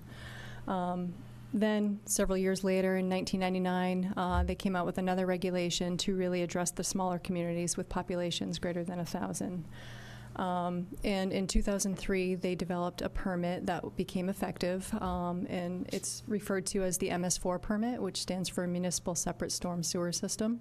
So it's communities that have stormwater drainage, and they really want them regulated to control what is in their system and what is discharging into waterways. So in terms of the requirements, basically, as I said, the permit first came out in 2003. It was a 5-year permit. It was supposed to be renewed and reissued in 2008. Well, here we are in 2018. So you can see that really didn't happen. There were several drafts that were developed and released over time. The final draft, or the final permit that was released, was actually released in April of 2016. It didn't become effective until just now, so July 1st of this year. It was supposed to become effective last July, right at the last minute. I think it was a week or two before it became effective. EPA pulled it because there were a lot of communities that had a lot of comments and issues with it. So it is effective now. Just to give you a very quick overview of what's required under that, the town is required to submit what's called a notice of intent. And I'll talk about that in a little bit more detail. And then the other big piece of that is to develop a stormwater management program, and that has to be in a written format, and it really has to address your approach as a town to meet these 6 minimum measures that are outlined in the permit. So they outline these 6 measures and these requirements associated with each of them, which I'll cover briefly. And the other piece of that is to address impairments to surface waters. So where you do have surface waters that are contaminated or known to contain high levels of certain pollutants, they want you to have a plan in place of what you're going to do with that, and they kind of outline some of the things that are required. So the notice of intent, that is due on October 1st of this year. The town, we've already worked on a draft of that. So really what the notice of intent contains, it's a summary of what the town's program is going to be. So it outlines what your receiving waters are, how many outfalls you have that discharge into those waters under this regulated permit. And then it also outlines what your best management practices are. So as I mentioned, there are 6 minimum measures. There are certain practices that have to be done to meet those measures, and it really lays out the plan of what those measures will be and what the town's going to implement under this 5-year program. These are all 5-year permits. So once that notice of intent is submitted, there's a 30-day comment period, and after that comment period is over, then the EPA issues an authorization to discharge. They basically say, yep, go ahead, your stormwater outfalls are fine, go ahead with your program. So we did begin drafting this notice of intent back in 2016 when the actual permit was released, thinking it was going to become effective in 2017. And really, I think one of the biggest advantages of getting an early start on that was to involve the different departments. This is a permit that does involve more than just DPW. There's planning involved, conservation, health. So there are multiple departments. We've met with the departments multiple times to go over the permit, what the requirements are, what the different responsibilities of the staff will be. So it was really a good way to get everybody involved to know what was coming down the line. So these are the 6 minimum measures that I had mentioned. And as I had said, the Stormwater Management Program Plan, the written plan that is to be developed, that is due within 1 year of the effective date of the permit, or June 30th of next year. And basically the plan provides more details than the notice of intent. So the notice of intent is kind of a summary. This plan really lays out the meat and potatoes of what's involved with it. So the 6 minimum measures, I'm going to talk about each of those individually, but basically they involve public education, they involve looking at regulations. There's a pretty aggressive illicit discharge detection and elimination program and piece that I'll talk more about, and then looking at some good housekeeping measures that really mostly fall on DPW. And actually, I should mention that we have already drafted the stormwater management, the written plan. That was drafted in 2016, and it's actually in very good shape. There'll be some minor updates this year just because of the delays in the permit and references within the report, and maybe some maps and things. So the first minimum measure is public education and participation, and where the old permit was very, very loose in terms of what was required under it, this is now a bit more prescriptive. The permit requires that the town reach out to 4 different target audiences. That includes residents, developers, businesses, and industrial facilities. So you're required over the course of the 5-year permit program to have educational messages reach all of those audiences, basically. So these tables just summarize some of the different topics. They give you some choices. There are certain requirements, such as pet waste, because you do have some waters that are impaired with bacteria. They really want to make sure that pet waste is something that's addressed and that educational material is going out on. And septic systems, where you have, again, the bacteria impairments, and then there are some waters in town that have nutrient impairments, like nitrogen, that are also associated with septic systems. So they want some educational materials on that. And those are the 2 absolutely you have to do. So those are just some examples of the different topics that will be included in the different target audiences. Public involvement and participation, that's really, the big requirement there is this stormwater management program plan, the written plan, needs to be posted online. And the public, basically the town just has to allow the public the opportunity to comment on it and accept comments on that plan. There are also annual reports due each year that we just outline the progress to EPA. EPA wants to see that you're following your notice of intent, you're meeting your schedules, you're implementing what you said you're going to implement. You report that each year.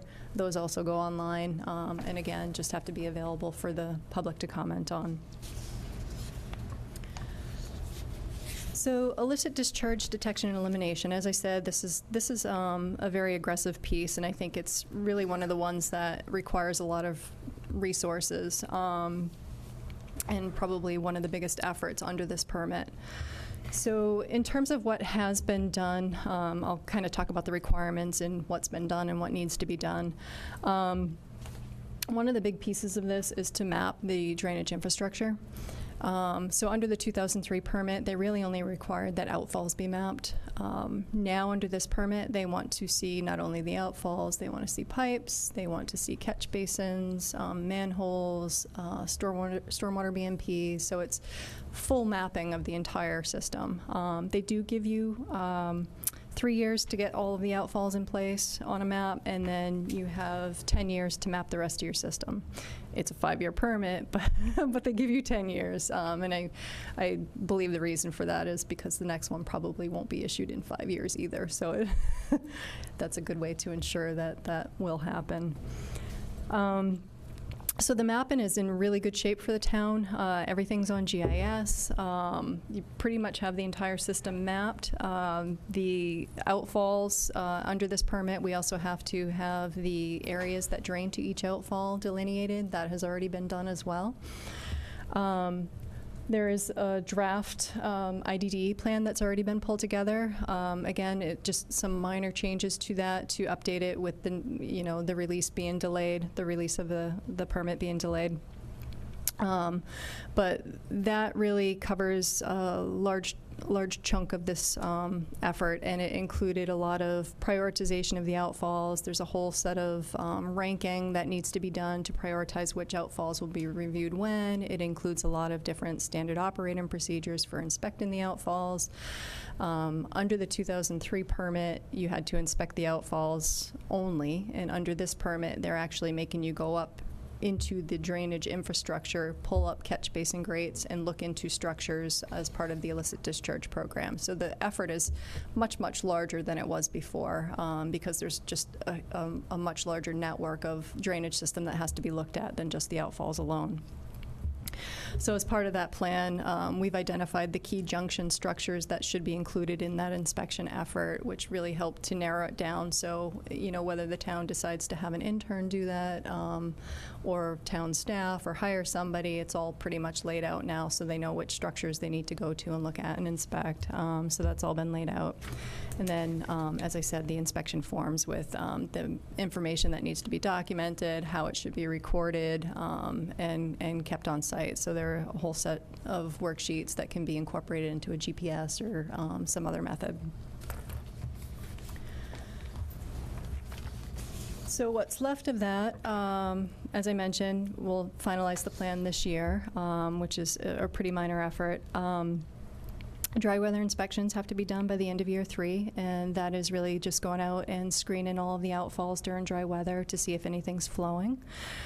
If anything is flowing, there is sampling that's required. That was not previously required under the 2003 permit. It was a recommendation, but now you have to collect samples and have them analyzed for certain parameters. And then the key junction manholes is the other thing. So there, you have 3 years, the town has 3 years to look at the outfalls, and then 10 years to do all of the key junction structures that are up throughout the drainage system. As part of the illicit discharge detection plan that was developed, we did look to see if there are any system vulnerabilities, because one of the new requirements of the permit is wet weather sampling as well. So in addition to this dry weather, there's a wet weather component, and we didn't find, most of them are targeting sewer systems, which where Yarmouth doesn't have sewer systems, there weren't system vulnerabilities that really came up. So the good news is you don't really have to do wet weather sampling, which would have been a pretty substantial cost. It's very difficult to collect wet weather samples with the timing and you know, getting out there and making sure it's during business hours or having staff on non-business hours. So that was something good that came out of it, no wet weather sampling. The next 2 minimum measures I've kind of lumped together because they're regulatory based. So under the permit, there is a construction site runoff control and a post-construction stormwater management requirement. And really the requirements are they want to make sure that there are regulations in place for when development occurs, that they have erosion controls in place. So the regulation outlines that. You already have that regulation in place. The other piece to that is having a regulation that sets up pretty much design criteria. So when the development is in place, after the developer has gone, that there are stormwater practices in place to treat whatever runoff is generated from this new development or redevelopment. So that's the purpose of the other regulation, is to make sure that's in place. That was a requirement under 2003, but they have made some significant changes that they want to see incorporated into the regulation. They're much more specific on what the design criteria need to be. There's a certain amount of infiltration they want to see, or a certain amount of phosphorus and sediment removal that's now specified that wasn't before. So there'll be an update to the regulations to include that. The other piece that they want to see, the other big piece is they want a review of all of the regulations to see if there are any barriers to low impact developments or green infrastructure within town. So it's really looking at the regulations to see, for example, maybe you have a requirement for a certain road width. You'd be looking at that to see, do the roads need to be that wide? Could they be a little bit smaller to reduce the impervious area on a site? So it's looking at the regulations. That's just a you know, one example, but it's looking at the regulations to see if there are any impediments that would prevent somebody from doing a development that's maybe a little friendlier and keeps water on site. So that's the other piece with that. And then there's a couple just, you know, inspection forms and things that need to be developed. The town has already started that process as well. All of these and have combined the efforts. You'll see that the review of the regulations really isn't due till year 4, but by kind of doing the update and review of the regulations together, it allows you to look for consistency. It's a little more efficient than doing, you know, a piece now and then a piece 3 years from now.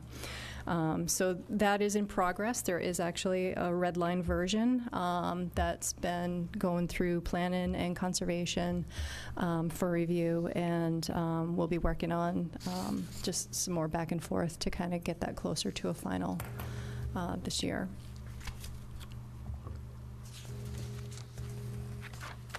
So good housekeeping and pollution prevention. A lot of this is really geared towards DPW, and the requirements associated with that is you have to have an inventory of all the municipal facilities and activities in town. They're really looking for maintenance type activities, anything where maybe there's things stored outside that could possibly impact stormwater quality. As part of that, you have to have written operation and maintenance procedures. That was actually a requirement under 2003, but a lot of people didn't really do anything. They didn't have written policies in place. The 2003 permit was much more loosely worded. It just said have procedures. They didn't say they had to be in writing. Now everything is, it must be a written policy. So they're much more specific in saying they want these things actually laid out, because I think a lot of people kind of got around that before. There have been a set of policies or standard operating procedures, I should say, that have been drafted. They were drafted in 2015, really to help make sure we were compliant with the 2003 permit. But at the same time, we were looking at the drafts that were available for this to make sure we met this as well. So those will be updated for any changes. They have made a couple changes to the permit since those were drafted, just really with catch basin cleaning and street sweepings, which I'll talk a little bit more about. So the O&M procedures really focus on parks and open space, building and facilities, vehicles and equipment, and the drainage infrastructure. So it's really, that's what the whole set of procedures is geared towards. Another component of that is they want separate individual stormwater pollution prevention plans developed for specific types of facilities. So in addition to your just overall stormwater management program plan, these would be for maintenance type facilities. So if you had maintenance garages, public works yards, transfer stations, or other waste handling facilities, those get their own separate individual plan that have their own set of requirements. The only way those don't apply, which is something that we'll be looking at, is you know, if your site was kind of in a bowl and there was no stormwater runoff generated, if you had a maintenance facility and there was no stormwater runoff generated from that facility that could enter surface water, then you could write something up that you don't really need it for that facility. So that will be something that's going to be looked at as well. The other piece is the infrastructure piece. There's a requirement now for street sweeping and catch basin cleaning. 2003 didn't really require that you do this, but this is very specific now. So street sweeping has to be performed on all roads that are regulated. And when I say regulated, there's actually a map of an urbanized area, and that's the area that's regulated within town, which is most of Yarmouth. I think there's just a very tiny piece that's not in there. That has very little development. So the street sweeping has to be performed on an annual basis. And then any areas that discharge to a water body that's impaired for nutrients, such as nitrogen or phosphorus, which you have nitrogen, obviously, those roads have to be swept twice a year. So that is a requirement in there. It's, you know, there's no really getting around that. So there has to be a plan in place of what roads you're going to be sweeping and what fall into that, which we've already developed as part of the SOPs. The other piece to this is catch basin cleaning. Rather than specifying a frequency, which is, I think, what they started with in one of the original drafts, and just a lot of people had a lot of heartache over that. They've left it a little more loose that they don't want structures to be more than 50% full. So really the town needs to kind of use common sense and knowledge of the system to develop a prioritization you know, if there are areas, when we do these outfall inspections, if there are areas with a lot of sediment, or there are structures when they're cleaning where they just generate a lot more from this road, or there's construction happening and maybe there's more sediment coming into that area.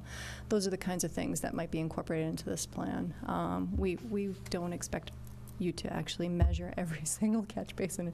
This one's 55%. So there's some common sense that goes along with that. And then the last piece for that is the structural stormwater BMPs. So any structural stormwater BMPs that you have in town, they do need to be inspected on an annual basis. So staff will have to go out and actually inspect those and document that and report it in the annual reports that go into EPA. That, you know, that work has been performed. And most of the stuff gets maintained on site, but if EPA or DEP ever comes in, they're going to ask to see these things, so you really need to have them available to them. For the impaired waters, this is just kind of an overview of the impaired waters within Yarmouth. Those do have some separate individual requirements. Many of them are kind of simplistic and can be incorporated into the other 6 minimum measures. So as I had mentioned, you have fecal TMDLs or impairments, and a TMDL is a total maximum daily load. So for some of your impairments, EPA has generated a report basically that says, we know what's coming into this. These are the recommendations. So it's called a TMDL report. And then, so you have fecal TMDLs and you have nitrogen TMDLs, and then you have some other waters that are impaired for nitrogen that the TMDL hasn't been finalized yet. So EPA has a draft. And the only reason that's important is because it's kind of backwards, but they have different requirements if you have a TMDL and if you don't. So, that's the government? Are you kidding me? It's really, yeah, I don't know. It's insane. So anyway, the requirements are listed in there, but primarily it's a little bit more public education. I mentioned to you the pet waste and the maybe some lawn care. So it's more public education, or making sure that those specific messages go out. As I mentioned with the IDD priority, so if you have something that discharges to an impairment for bacteria, they want you to rank that a little higher and take look at those outfalls first to see if there are any illicit discharges, because there's a bacteria impairment there. And then for the nitrogen, as I had mentioned, the street sweeping twice a year is a requirement under those impaired waters. So anything that discharges to those roads are required to be swept twice a year. For the draft TMDLs, or those that don't have TMDLs, this is where I say it's a little backwards. They actually want you to prepare a nitrogen source identification report and develop a demonstration BMP by the end of year 6. So their reasoning is because the TMDLs have defined septic systems as the primary source of nitrogen, and stormwater is a smaller percentage, they don't expect towns to implement BMPs to address the nitrogen piece in the stormwater. But because there's not a TMDL for the others, you have to do it. So it's a little backwards, but you will have TMDLs probably by the time that comes along, because they have all been drafted at this point.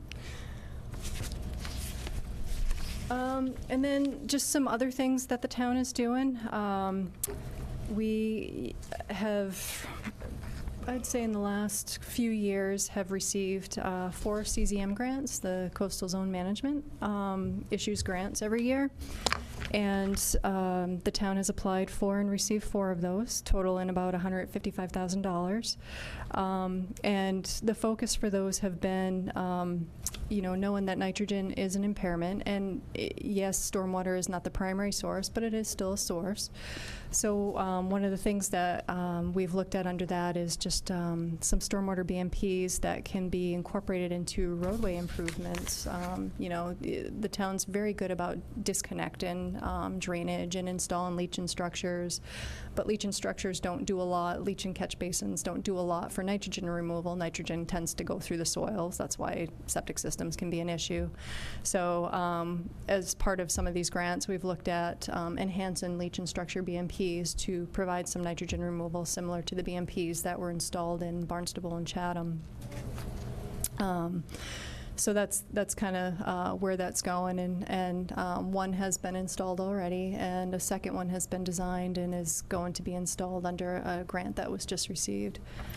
So again, Yarmouth is, staying ahead of the game, and as Jeff mentioned, he gets calls from other towns. You definitely are, I think, envied a bit. You are, ahead of the times and moving forward with things. So. And that's pretty much it in a nutshell, if you have questions. Okay, thank you, Rebecca. Very thorough. And questions from the board? Mr. Chairman, do we have an idea on how much all this is likely to cost? Yes.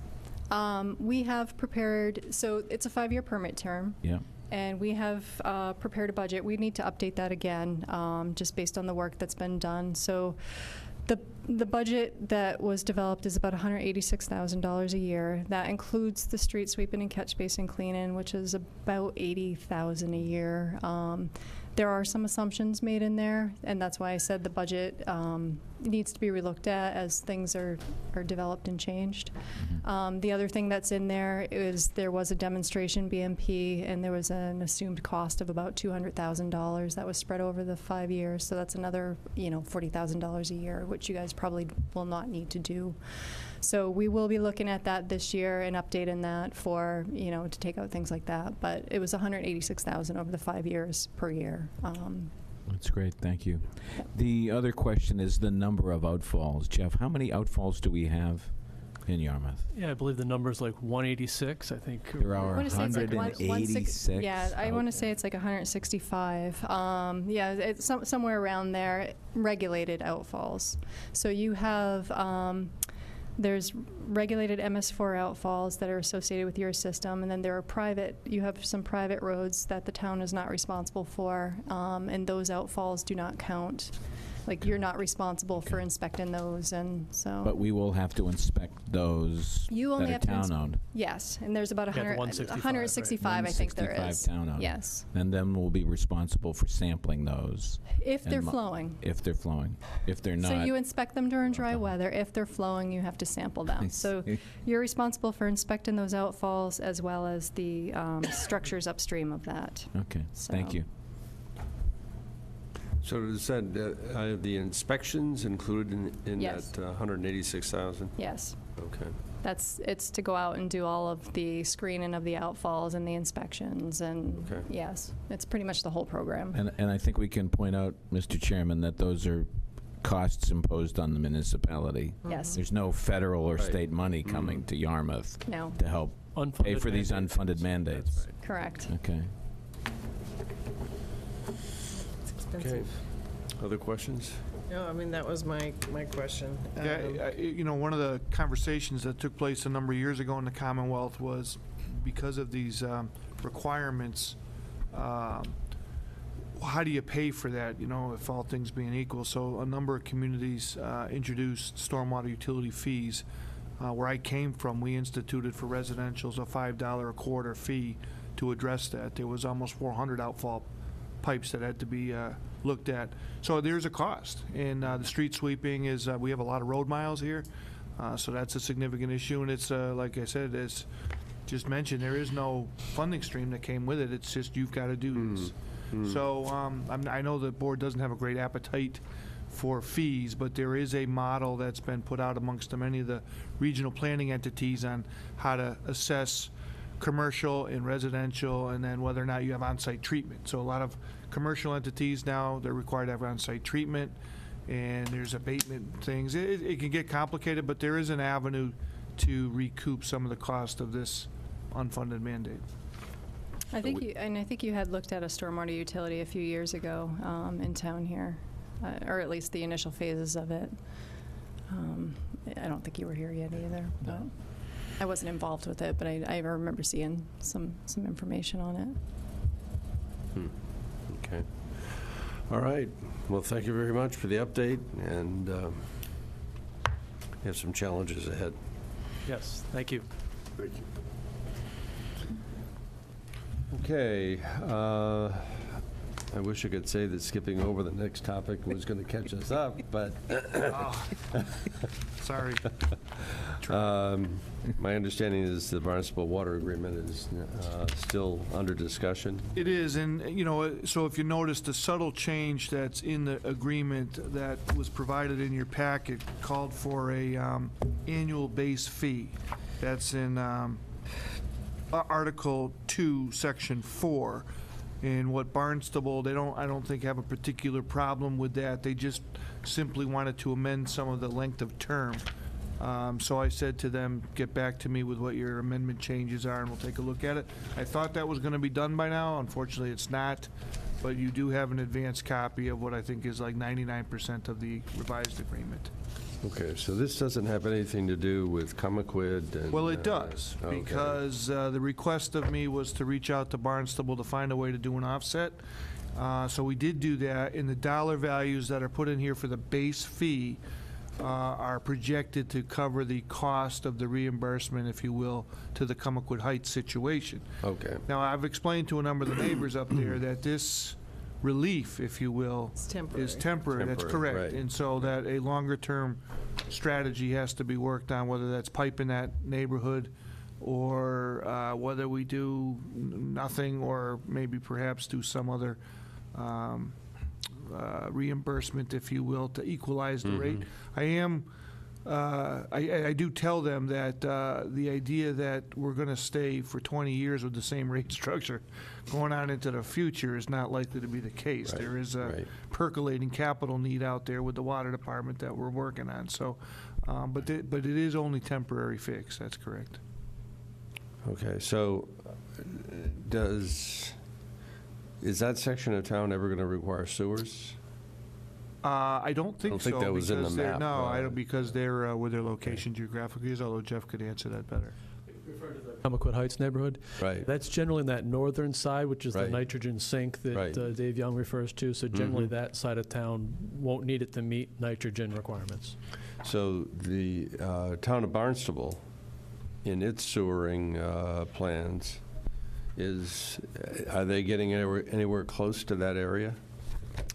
Well, parts of Barnstable Village are sewered right now. Yeah. As far as expanding their sewer, in our discussions with them, they're focusing on other areas of town, again, because that area of town is generally not needed to meet the nitrogen issues, Okay. maybe some other density issues or septic issues, that type of thing. But they're focusing on other areas of town generally. But in Barnstable, apparently, all the residents are paying into the cost of the sewer system through the water rate?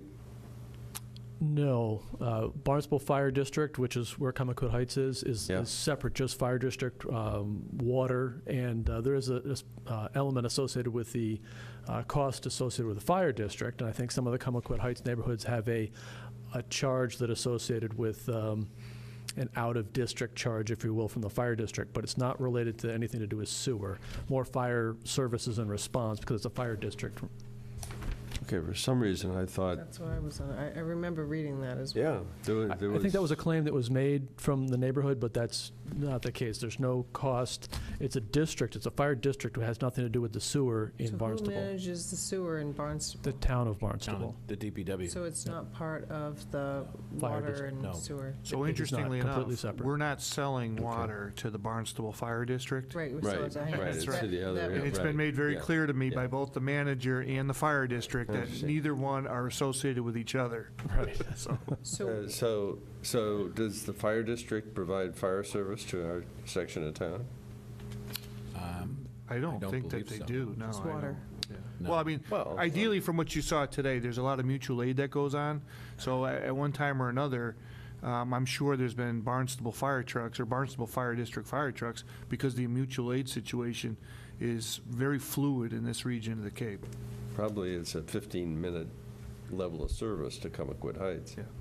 I think From Yarmouth, long-term, the neighbors, Get around. at least the ones I've spoke to, would like to be connected to the Yeah. Yarmouth Yeah. water Well, system. should we look at the cost of a betterment and the whole idea, what sort of cost out what that betterment would be if they were to tie in our If you system? give me a direction to do, I'll do whatever it is that you'd like me to investigate. I think, quite frankly, I would recommend that we authorize the town administrator to at least investigate what it would cost to actually provide water to that area and what the betterment would be. How many homes? Is it 60 I thought homes? it was a Yeah, it's a total of 40. I think only 35 okay. are actively developed and receiving water at this time. There is an issue with the campground site, I do know. If maybe you can give me some background on that as well. Well, sure. The agreement with the Barnstable Fire District is two-way street.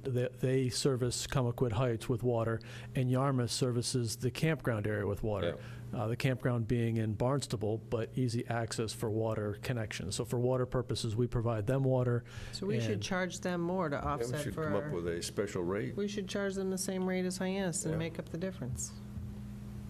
It's something we certainly could look at. That's more of a seasonal community. I think their water needs are a lot lower, but it's something that could be looked at. Well, it's all about the rate. We need to look at the rates, that's for sure. However, if they have 1 gallon of usage, it's Right. Yeah, I- $20,000 a gallon. I don't know.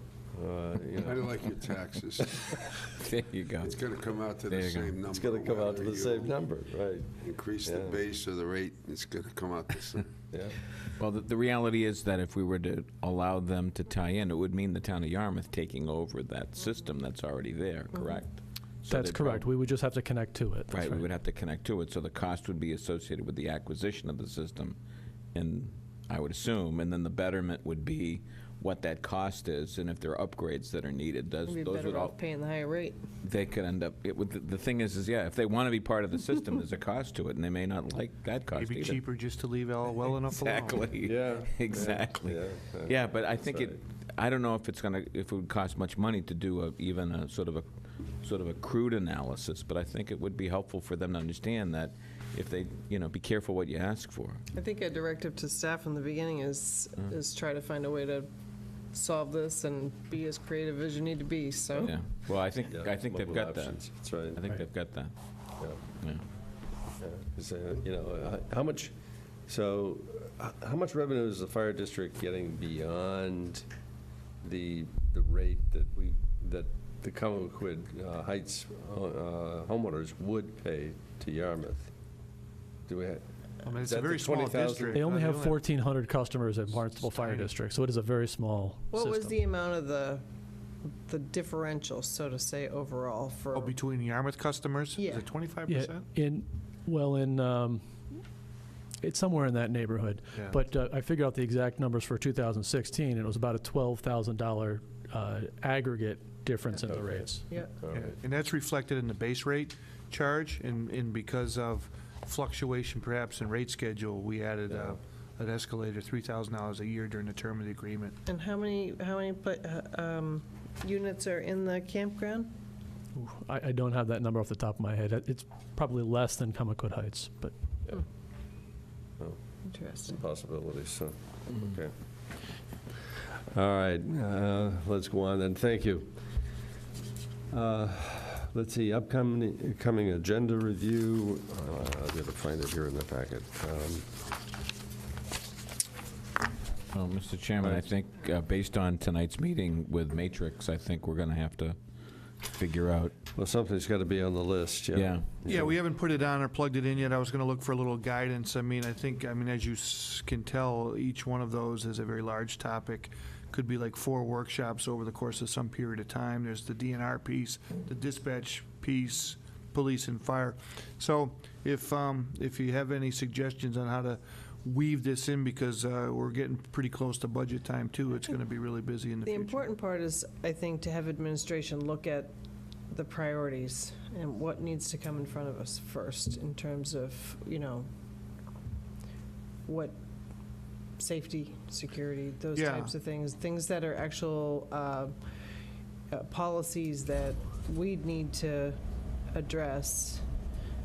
Some of it is administrative by nature, that's completely agreed upon and probably can happen over time. There are a number of things that have been worked on. So like, for instance, the evidence piece that Selectman Stone raised. Once that came to my attention, I had toured it before. There's a couple things that you should be aware of. One, the the backlog of destroying drugs is gargantuan. So we are limited to the state's ability to notify us when a certain amount of drugs can be sent to the incinerator, and that's a very time-consuming, costly process because that's got to have a police presence associated with it. The second thing, though, there was some commentary in the report about problems with the facility, and one of the things I had, as soon as I saw that, I met with Dick Court, Chief Frederickson, and Jeff Colby, and we're putting a high priority on addressing the facility storage location, so that is not a soft spot for us.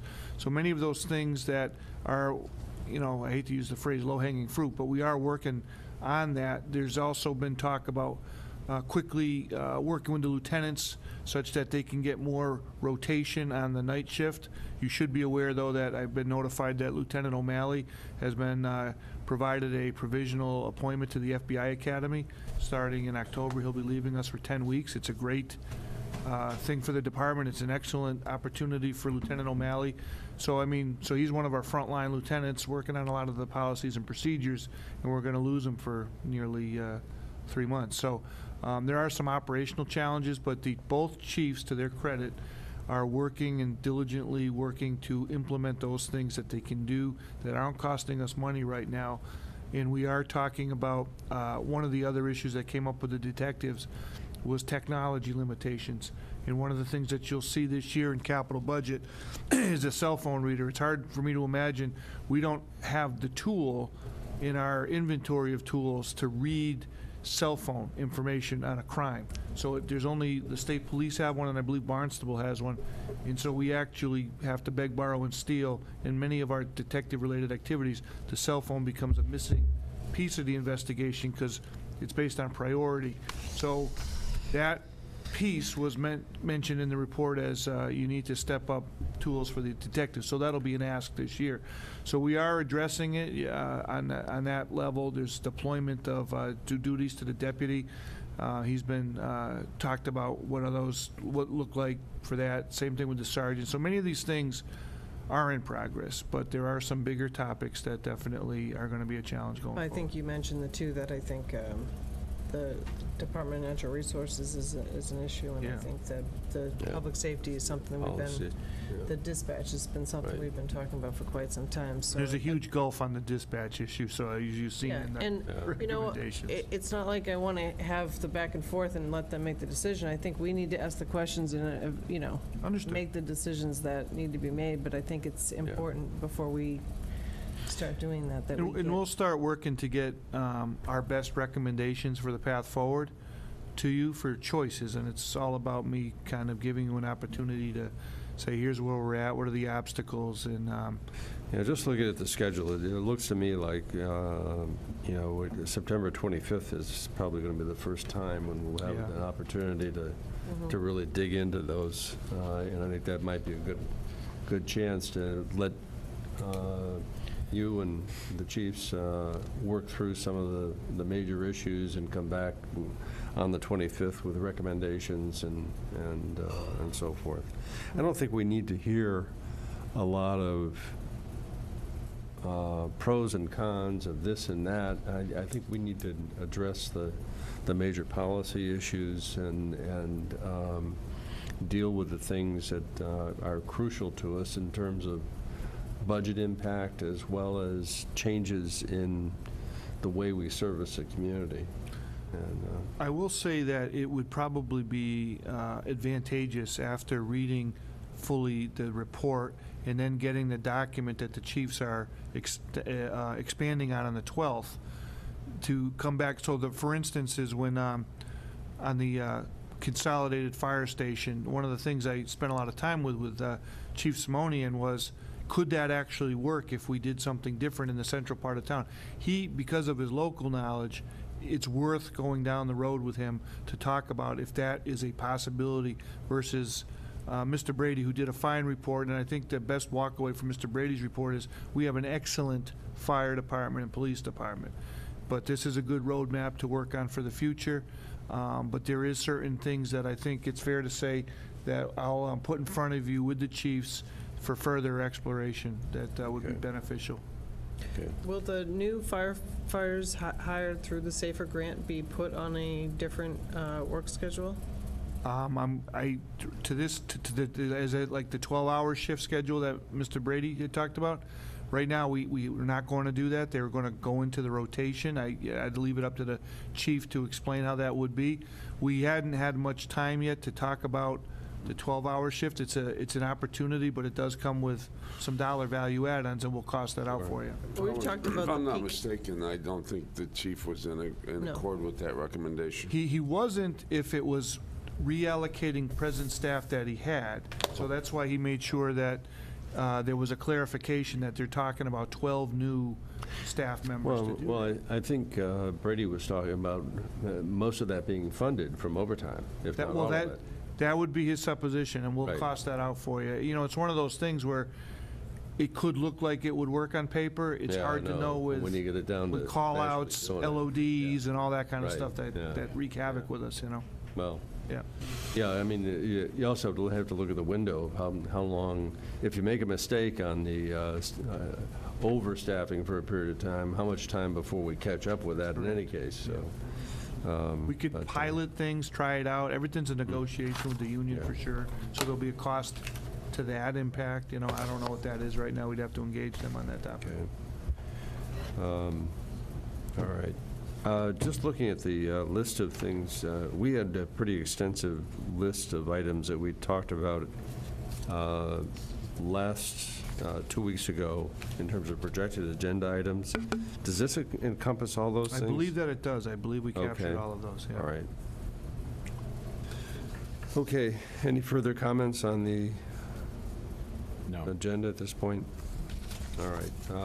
You mentioned the 12th. What's the 12th? Well, the 12th is an internal deadline that I gave to the chiefs to respond in a more expanded format. There are areas of disagreement, so that you can have it before we call them in to have any further dialogue. So if it's going to come on the 12th, they can submit it in French. So, if you get it the 12th, and we go the 25th for the first, you'll have, 10+ days to read it. Okay. Well, yeah, all right. Try to make it in English. Well, I won't be receiving any Oh, I know, yeah, that's right. correspondence in France. It's, yeah. You sure? I can make sure we get overseas connections to you, right? Translate it, see if it- Yeah, all right. Individual items? I'll pass. Anyone? We're late. No, okay, all right. Then let's be at go. 7. Let's go ahead to the consent agenda. Yeah, on the consent agenda tonight, there's the 3 agreements that we discussed prior with the two police unions and the SEIU Union B, Unit B, for the vote. There's also, I drafted a letter to the sheriff's office on behalf of the board. If you'd like to edit that in any way, just let me know, but I wanted to have authorization to send our gratitude and thank you to the sheriff and his team. We've had a lot of great accolades come in from visitors to town, thanking us for making sure we got that boardwalk, the boardwalks fixed. The other one is a application for the Chamber of Commerce for the auction at the Cultural Center. They do this on a regular basis on an annual, so that's on there. And then the normal donations that come through. Move the consent agenda. I second. All right, those in favor? Sorry, I'm falling asleep over here. Aye. Those in favor? Aye. Aye. Great, thank you. Opposed? All right. Oh, I sent you guys, I guess I should have said under individual items about the school committee meeting. I sent an email, now I don't have it in front of me, but there were, they did vote for the date of December 4th. September 4th. Between December the 4th, hours rather. of 12 and 8. Yes.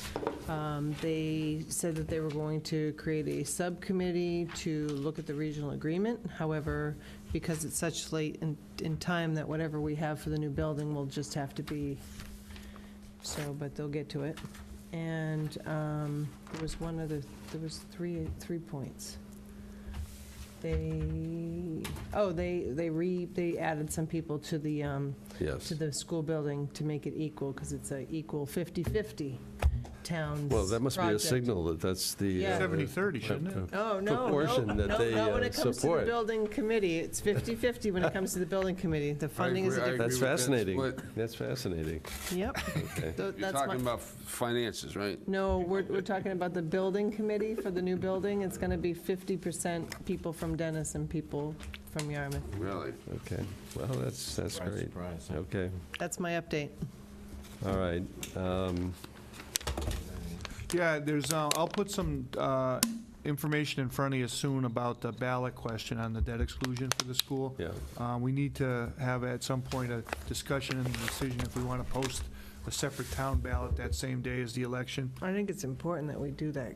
It would make my life a lot easier if we did that for a lot The of only reasons. problem is it can, We talked about the dollar value. We're working on that with bond council. Yeah. So should you put, can we but I'm post talking the dollar about the value on it? actual hours of the vote. Our vote would be a full day where theirs is only the 8 hours, so. Yeah, we'd have to get a legal opinion as to how the best way to go forward and talk to Phil Gaudette about that. I don't know how Harwich did it when they did it last year with Cape Tech. If Confuse they people. had a full day's worth of voting. It could confuse people. But if you had it at the 8 hours, Well, everybody they that didn't shows do up. the 8 hours because of the cost. But if we're going to be holding an election anyway, why wouldn't we absorb the cost and allow people to vote the entire time? Well, the 8 hours is the state law that they have as a minimum to Yeah. do that type of district election. I think it's the maximum. Maybe it's the maximum. I think they're, I thought it was wasn't a their minimum. option like a 4 hours period or an 8-hour period? It's an 8-hour period, and We'll they get have the, clarification on it. they have the ability to pick the hours. They picked it. They But picked I'm it, just that's saying, correct. now that we're having our own election Yeah. at the same time, I wondered if we could allow it So what do we longer. do if somebody, well, They can only, apparently, if we have an all-day for the funding, then, if we happen then to we're do it going to that have way. separate ballots? Yeah, they have to be separate. By law, that's they have to be correct. separate Yeah. ballots. They One's a cannot be on town the same ballot. One's a district ballot, that's correct. So we'll get further clarification on that. That's a good point for the future. Importance, right, yeah. The other item is I wanted to remind everybody that on Monday, September 17th at 3 p.m. is the Dakota Partners groundbreaking ceremony. They've asked that a member of the board if they could say a few words. Norm, I think you're out of town that day, I am. 17th? I am. We. Yep, Yeah. yes. We? I plan to We. go there anyway, so I certainly could stand on your behalf, but if somebody wants to go, just let me know. 3 p.m. at 881 Route 28. Got it. I think Linda sent something. She did, that's right. But I always would Was, defer. is Bob Lawton going to be there? Yeah, Bob's invited. Bob was a big part of, Right. The whole- decision-making on that. yeah, absolutely, yep. I mean, yep. Bob's, we're in contact with Bob on a regular We basis. Skype you from wherever in France you're going to be? You could try doing anything. Well, I mean, songs, a house. The likelihood of me answering any inquiries from Come on, Norm, you've been pretty USA. good about that. Are you in favor of that virtual, whatever, attendance? Just a couple of other things. We have another participation. DHY meeting on Friday in Dennis at 9 o'clock at Dennis Town Hall. We're going to notify the members of the Water Advisory Committee to get sworn in. We're going to look for a date after Labor Day for the first meeting for that group. I was also told that last night Harwich voted for the final amended version of that piece of legislation that was in front of you. House of Representatives Council had some changes. The one area that was of particular concern that night we debated had been fully pulled out of that anyways. I've asked that piece, that legislation that Harwich, if they passed it, I'm sure they did last night, come to us so that we can take another vote next week on it. So it'll appear on the agenda. Okay. Dennis and Yarmouth will, we will vote the same night because they have a board meeting the same night. So that Representative Whalen has asked that all 3 towns take one last vote so he can file it because they're in informal session. What he wants to make sure he can say to the membership that all 3 towns recently agreed to the same document, because if there's one vote of opposition, then the whole thing goes down for this session. So he thought it was important. What was the one piece that got removed? It was, Mike and I had talked about some language, some grammar in it. I forget what it was specifically, but that whole provision on it was taken out of it and in a subsequent draft. So we won't, I'll get it to you as soon as possible, by maybe as early as tomorrow. So it didn't change substantively, it just is in a format now that the House of Representatives Legal Counsel is okay with. So that is probably the most update that I have. The other thing is I just wanted to thank the board for that vote. The staff worked really hard on the Bass River piece, and we won't disappoint you, so thank you. I just want to mention one thing. I had wanted to go into some length about the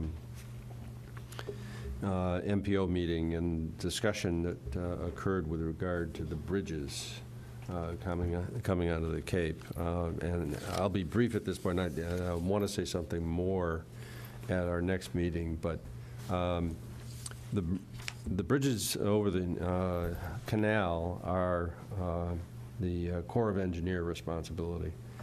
And apparently there's been considerable pressure building on them to come up with a replacement plan for the bridges. And some interesting questions have been asked of them.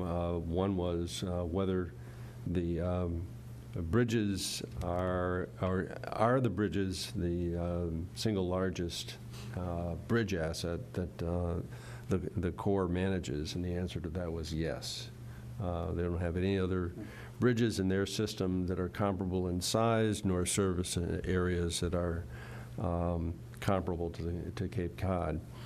And number two was, were there any other bridges in their system which are in worse state of repair? And their answer was no. Both responses are interesting and I think very telling, and apparently as well they're facing some very critical dates that are not that far off in terms of major expenditures on those bridges. And I think we're looking at dates that are like 2025. So that's, I think, pushing them to accelerate, hopefully, their actions with regard to coming up with total replacement.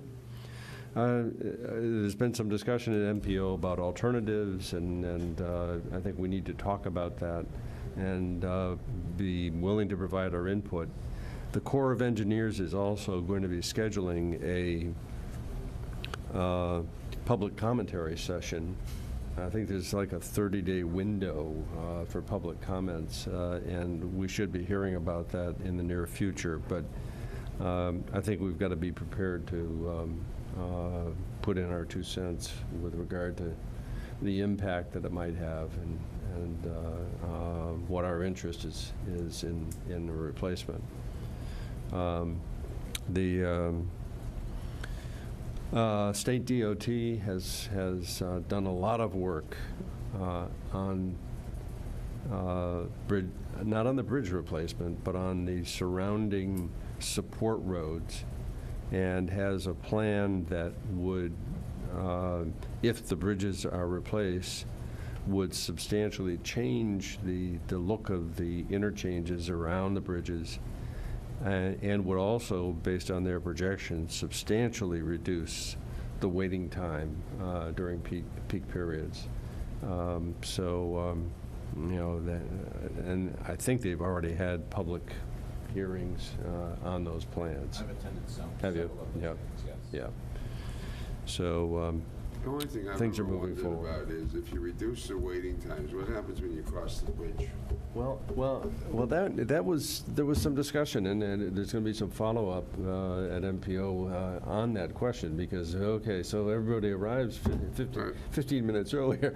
And so what happens to the local roads? And is there going to be, is the backup just going to be transferred to all the local roads? Yeah. That's a concern, yeah. I think they need to do some modeling on that. I think there are answers to that question, but the big question is, will it provide an opportunity for substantial or some increase in visitor volume, will people be more likely to come to the Cape if they are not facing huge traffic jams? Depends on the room tax. There you go. I think the big issue is the safety of the bridges. I mean, they're deteriorating. No They question. need to be replaced. Yeah, I think they And- said that those were designed for 50 years. Yeah, it's long overdue. 5 years old. When I, Yeah, they came to a Selectmen Counselors Right. Association meeting a couple months ago, and they showed us some pictures that I would not even, I don't know what No, you're talking exactly. about. When I was in the congressional office, we would meet with the Corps on a regular basis, and we had sort of mapped out a strategy with them in terms of moving forward. What we were hoping for was Mass DOT would actually help sort of conceptualize the overall plan so that the Commonwealth could speak with one voice to the federal government in terms of what it supported. And it's still a little bit unclear. There's been a lot of this sort of finger pointing. You know, the state wants the Corps to go first. The Corps was looking for the state to go first, and they've been doing this dance that's been dragging on for years. And the way things are going is, I think we're all going to be dead and buried by the time they get off their rear ends and actually come up with a game plan. I mean, that's sort of the English version of what's been going on. They've been having endless talks for years. Someone's going to take the lead. We've encouraged Mass DOT to take this project, look at the alternatives, take it through the MAPA process, because that's the process that can help shape essentially a consensus approach. But they've been sort of stalling on that. So I think, unfortunately, Norm, you're going to be sort of destined for endless conversations about the same thing for the next year or two. Yeah. Joe, I'm searching to find another thing so we could end up being 2 hours late right on the button, but. Are we ready to adjourn? Do we have a motion to adjourn? So moved. Second. Those in favor? Aye.